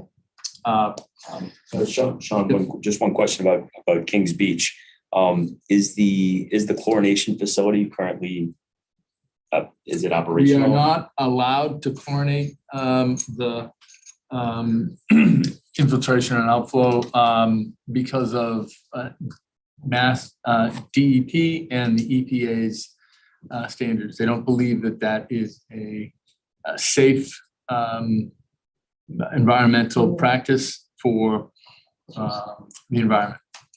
We were doing that for years, and it helped us, protect the beach from bacteria. No longer permissible. We have asked them to look at that, and perhaps as a short term, allow us to treat the outflow to ensure public health is going to be protected. But they'll get back to us on it. Got it. Thank you. Really pleased with the work of Chief Caseta and our police department. They recently held a town hall with Sean residents, and they're going to continue to head out and really engage the community. Our fire department is doing that as well with High Five Fridays, and representatives from both departments have visited local schools and really working on a civic engagement. Maybe the select board should be out there joining them. High Five Fridays. High Five Fridays. So our police department also has started a new initiative, Drive for Kindness. All of our elementary schools are really getting a visit. Our school resource officer, Bruce Wilson, who is doing an absolute fantastic job, Brian, sorry, for performing random acts of kindness. Our high school seniors have decorated boxes that look like police cars, and certainly appreciate that type of civic engagement. Lots of absolutely amazing recreation programs. I think we have the biggest list of recreation programs that I've ever seen in my 5 years. This is pre or post pandemic. I'm excited that this keeps getting bigger and bigger. These are no cost and low cost activities. I want folks to really take a look at all the events, particularly, we have our Pride Day celebration on June 4th coming up in just a couple of weeks. We have a farmers market and lots of really fun events. Our summer concerts will start shortly as well on June 26th. Do the summer programs go to the end of the summer, or when do they end? Summer programs for the summer recreation. Yeah. Yeah, they're just 6-week programs. So Is there any way to get them down, a few of them to when school begins, just to extend them out? longer? Yeah, I do too. And I'm absolutely happy to. Well, that's what people are asking. But let me work with our recreation director. I think part of the challenge is, and I've actually worked with a rec program and extended it by 2 weeks. It's hard for a lot of our summer employees are college students, and we have to work within kind of some of the Right, well, maybe if we could just see, give it a shot. programs. We have one of the most affordable weekly tuition programs for summer recreation. We've looked around, and it's amazing how wonderful this value is. Right. When we look at the cost, obviously our rec program is on a revolving fund, and we have to make sure that it's all part of a financial plan. But certainly happy to look at that. I mean, even if kids are going back to school, you might have parents who are going to say, listen, I'll go out and work a couple weeks. I'll bring this back. I've asked our recreation director for the last couple of years to look at an after-school program. I'd like to see this all year round. I think our young citizens and our young families need more support. And so I'm happy to kind of look at this and try to find ways to advance it. To be clear, she has been working on an after-school program, so I don't want your statement to infer that you Understood, were asking yes. for something you weren't getting. You did And a before school. and a before school program. Yep, So I want to I be have- clear, these things are in works, and there's a lot of conversation, a lot of good work happening, and I just want to make sure we're being perfectly clear in our Yeah, response. You're right, I've spoken you're right. to Danielle about extending the timeout, and she has explained the barriers for which she's up against, but she's constantly pushing them in order to make the I programs don't- longer, make the programs more valuable to the community. So And I'm incredibly excited about the list of recreation events that are happening. This is literally just what's happening in the month of June. That's right. This doesn't even take into account. We've got a any of the- calendar for July and August, and Bill, we want for September, October, November, December, and January. We're gonna keep these programs going because frankly, they're medicine, and they help build community. Of all the things we do, I know it may sound sort of hyperbole, but these recreational events, these no cost and low cost events, do more to help build community than many other investments that we make in town. And so they're amazingly important. I'm sorry. Lastly, Memorial Day. We have Memorial Day activities. We have the Field of Heroes on Friday, this Friday, May 27th through Monday, May 30th. These are the plaques of all of the veterans in Massachusetts that have made the supreme sacrifice during our war on terror. We also have Memorial Day commemorating at our Swampscott Cemetery on Monday, May 30th at 10 a.m. Thanks, Sean. I think I'll follow up with an email on people's availability to try to attend some of these events over the weekend. If we can, but I'm certainly in for the Monday. okay, great. Also, I know the Field of Heroes is looking for volunteers at 5 p.m. to help create the Field of Heroes. So that's on Friday at 5 p.m. If you want to volunteer, I think it's just at Town Hall. So I know they are looking for folks. If you're available and can help, please support them. So David, you're in, and Mary Ellen, did you say you're going on Monday too? Just so okay, thanks. That's good. I may be there, but I'm not clear.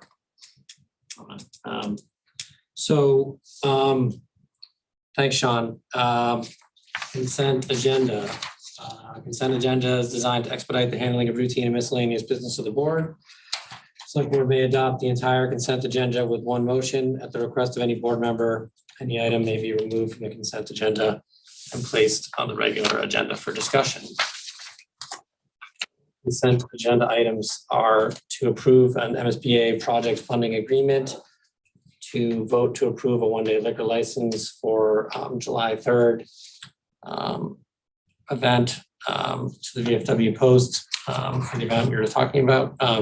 Vote to approve a liquor license for 1634 Maderi LLC to sell bottled wine at the farmers market over the summer. 3 National Grid petitions, citations for retiring Conservation Commission members, and vote to approve the regular meeting minutes of May 11th, May 16th, and May 19th. Motion to approve the consent agenda. Hold on, so there's a couple of them, the minutes I'd like to remove from there because we have a couple of changes to the minutes, and I have one question on VFW liquor license.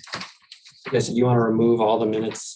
All the from minutes and consent just the agenda? VFW liquor license, just to ask a question on that. Sure.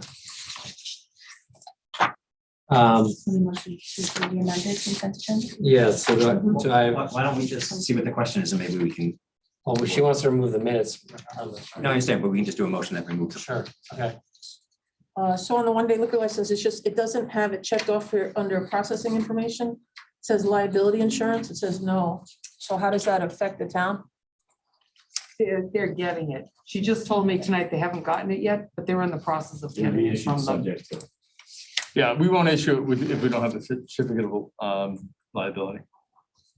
It just won't be issued. Yeah, I've been on phone calls with the Veterans Crossing officials, so with Patrick Burke and with the commander, as well as Mr. Jeffrey Blonder with the DAV.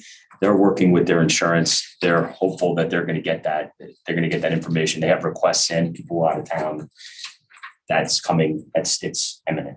Okay, we got the month. And then what happened? How is money collected with something like this? Actually, that's a separate issue. So forget it. I just wanted to know about the liability because that's what the question is here.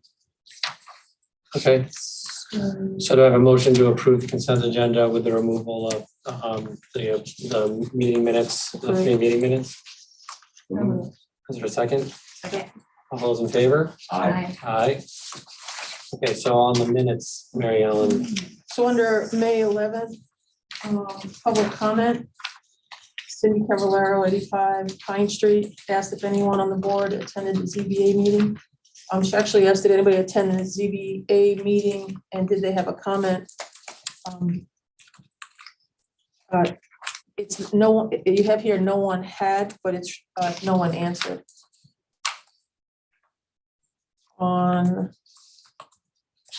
Under B, Town Administrator's Report, increase radius for pre-blast survey to 500 and added language that allows residents outside of 500 to request to be added.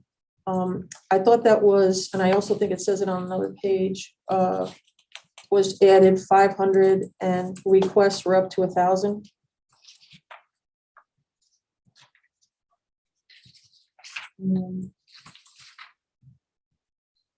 Number 6, fire department has researched recent blasting projects and will be present at SB meeting to report. We have reviewed the blasting logs for Greenwood, White Court, and a few projects. It was we were going to, but we never did. But the minutes, Well, it says we have reviewed, we didn't review. The fire department did, and I asked Chief Archer to The fire review that, and they pulled out the records that for those projects and did not see a number of, they didn't see complaints, they didn't have a great compilation of complaints. They looked at all of the logs, Okay. blasting, and they had all the records. All right, we just never received any of those. So good with that. That one is fine. Here, under, Are you on the same minutes or on different? on the same minutes, it was, so I'm looking at page 1, 2, 3, 4, under C3. Yeah. Says here, starting with the paragraph, board members commented that they understand neighbors' concerns. If you go to the next sentence, Mary Ellen called Braintree to find out how their middle school project is going. Just please add that Mary Ellen also commented on 6 days a week, construction would be too much for the neighborhood.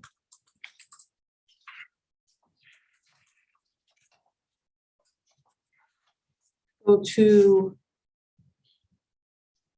May 16th.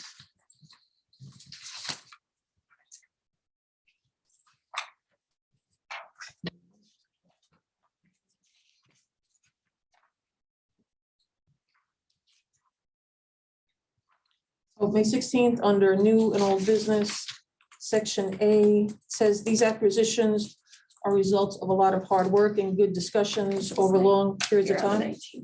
Oh, sorry, May 19th. Okay. Ready, Dane? Yep, good.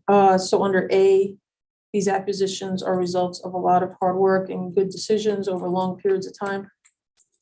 Board has been meeting over a year to discuss potential open space. You just please add that these meetings are in executive session, so that people don't think that I missed something. The board has been meeting in executive session for Correct. over a year.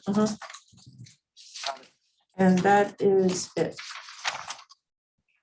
for my changes to the minutes. Motion to approve the minutes as amended. Or second? Second. Okay, all those in favor? Aye. I'm an aye as well. We have some signatures that we have to prepare before we leave. Before we adjourn, I want to talk about schedule.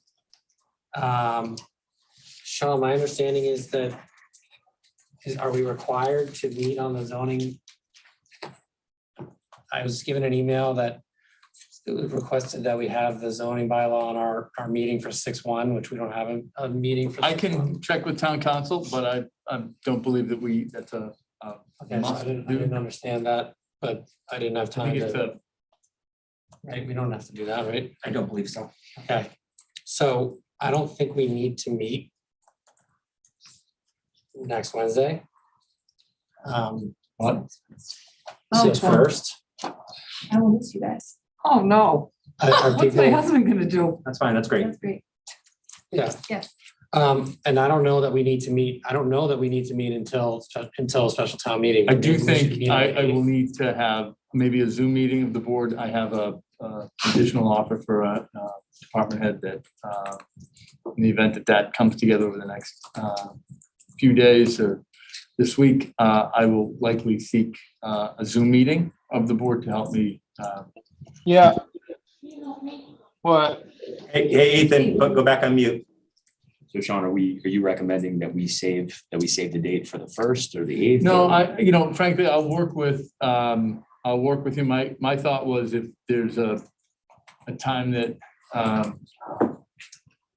may make some sense on a Friday or maybe not a traditional meeting time. I just may need an hour of the board's time to help me with that confirmation. So that's fine. I don't see an urgent need to meet until special town meeting for us. I think we should plan on meeting before a special town meeting.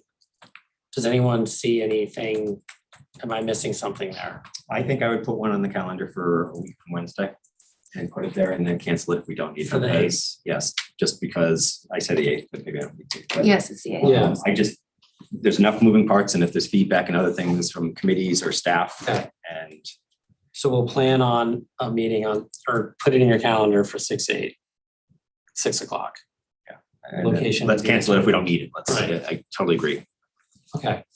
And then we'll meet plan on meeting before a special town meeting, and maybe only for a half hour. Is there, Peter, this question's for you, because Diane had reserved space for meetings after a special town meeting.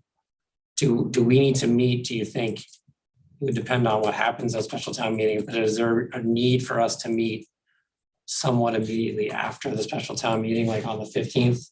To do anything? to take Maybe, so action? let me get back to you. I'm sorry, I have to go to refresh my memory. So we've got both nights reserved, and Joe asked if we can cancel. If we don't think we need both nights, I reserved the 15th and 16th. So why don't people put the 15th on your calendars? Okay. That's Tuesday night? That's That's Wednesday. The day after. Tuesdays. It won't be at the high school, I don't think, but we'll find out. But so we'll just keep that penciled in your calendar as a possibility. So right now, nothing next week, possible 8th. And then before it's town meeting, and then possible 15th.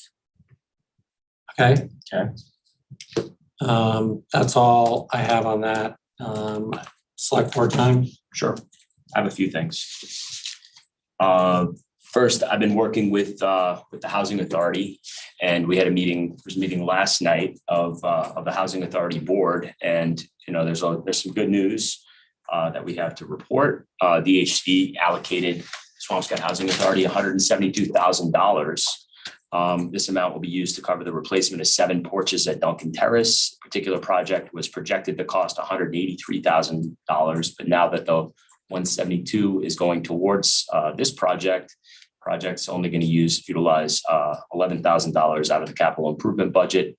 That's already been established. Also, Swampscott Housing Authority is receiving ARPA targeted awards that will assist in converting a number of units that are not ADA compliant into ADA compliant units, as well as the main office backdoor ramp entrance. So the meetings that are happening at Duncan Terrace will now be fully ADA compliant. And I just feel like I have to thank Deb Newman for her contribution to really pushing that forward and providing comments there.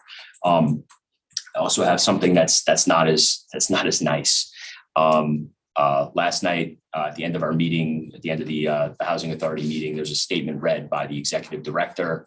And she felt that it would be beneficial if I read it tonight to the public and to our board. This type of incident should never be tolerated. For those who are deniers of discriminatory behaviors, I just want to read this to you and put it in the record. And this is from Irma. Last week on Tuesday, May 17, 2022, one of my staff members and I experienced firsthand racial and national origin discrimination. Someone sitting in this meeting tonight made some remarks that were completely discriminatory. I had been asked by this person not once but twice how old I was when I came to this country. The first time this happened was during a gathering when I expressed a little bit of my background. This particular person expressed, "Oh, I did not know that you were from Guatemala," and proceeded to make some remarks about a visit in such country. Last week's remarks and questions were completely racist and discriminatory. This person went on to ask me directly if I came to this country illegally or legally. This person also asked my administrative assistant how old she was when she came to this country.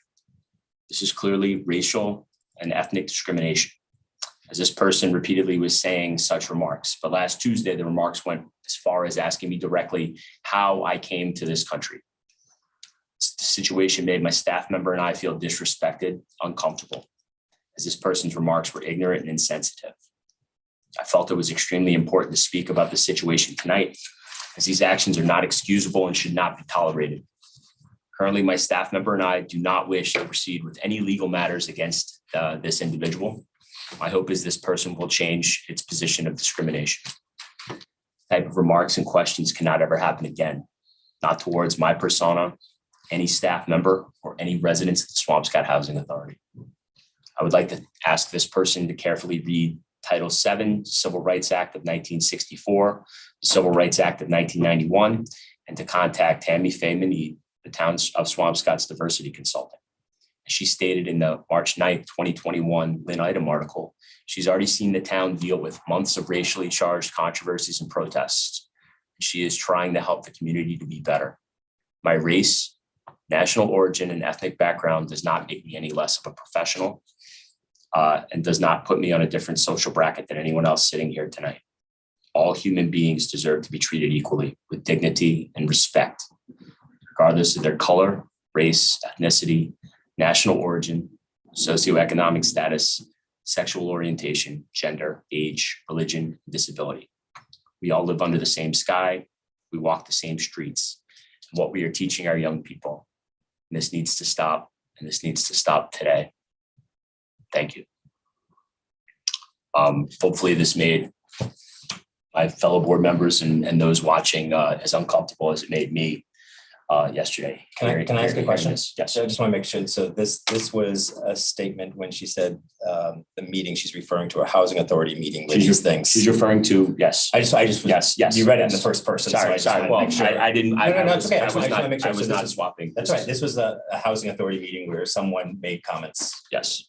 Apparently repeatedly. Okay. I just wanted. David, you know, it's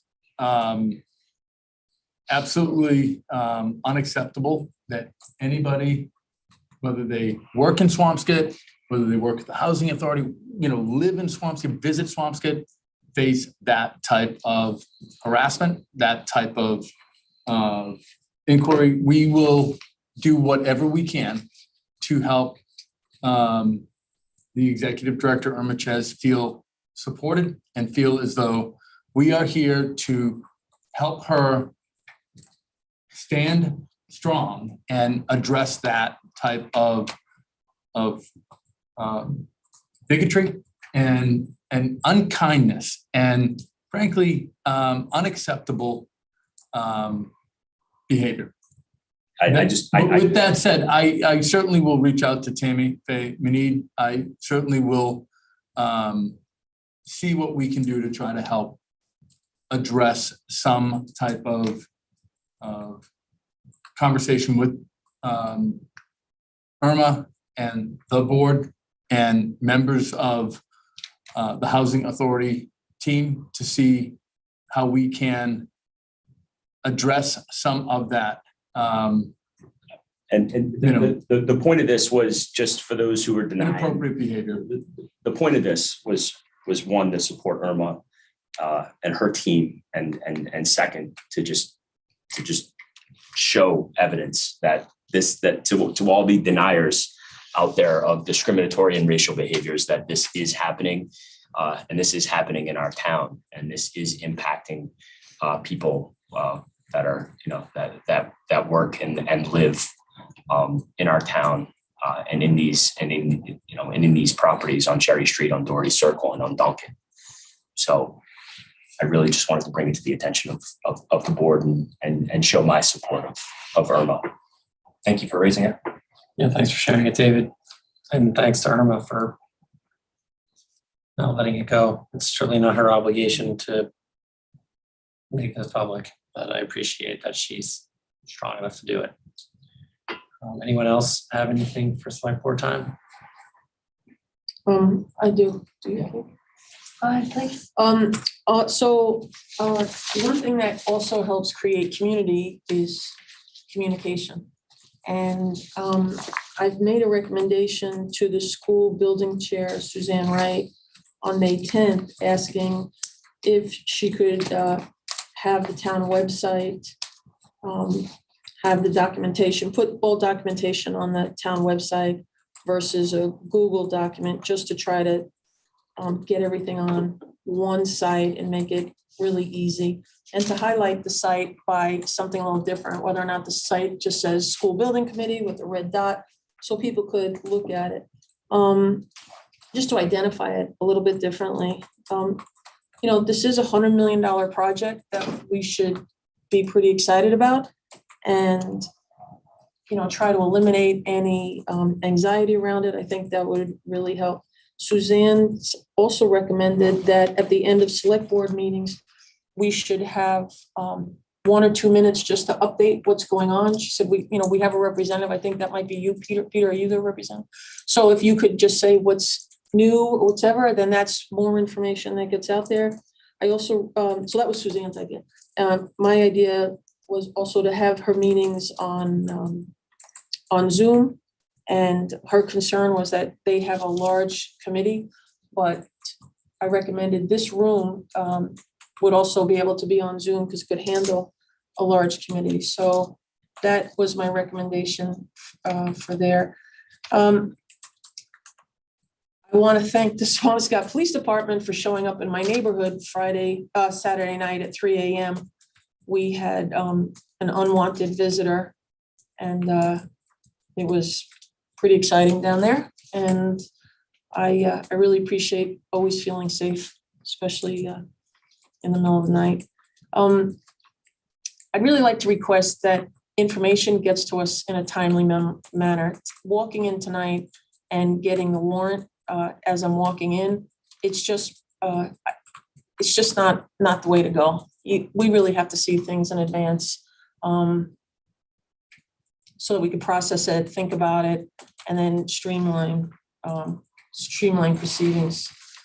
And last but not least, we're hosting the annual rabies clinic on June 22nd at 200 Essex Street. That's the DPW yard, in case anybody doesn't know, 200 Essex Street. Dr. Arthur Friedman will be volunteering his time as a veterinarian to do vaccines for dogs and cats. Please, if you could please bring your cat contained, that would be great. The cost will be between $10 and $15. We don't have the final number yet from the people that get us the rabies. The clinic will be held from 5. Giving you rabies. Giving your cat the rabies shots, cats and dogs. The clinic will be between 5 and 7. A rabies vaccine is good for just 1 year, except if you can bring proof of another rabies vaccine. And it doesn't matter when your animal ever had the rabies vaccine, but if you can bring proof of that, then Dr. Friedman can extend it to 3 years, and he really tries hard. So if anybody needs help in trying to find their rabies vaccine, maybe at town hall, Brittany can look it up in the computer and she's really helpful there. That might be a big help. If anybody has any other questions, feel free to email me at me@marylandfletcher.com or call the Board of Health. So this is, I think, our 4th or 5th year, I don't remember, but it goes really quick. There's never any big lines and everybody's really friendly. So please come on down. And that's it. Thanks, Mary Ellen.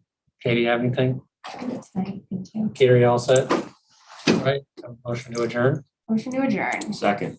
All those in favor? Aye. Aye. Thanks, everyone. I almost had your Thank you. boxer yesterday. All right. Yeah. Hold A little on. box. Oh. I'm not there yet. Does it stop? No.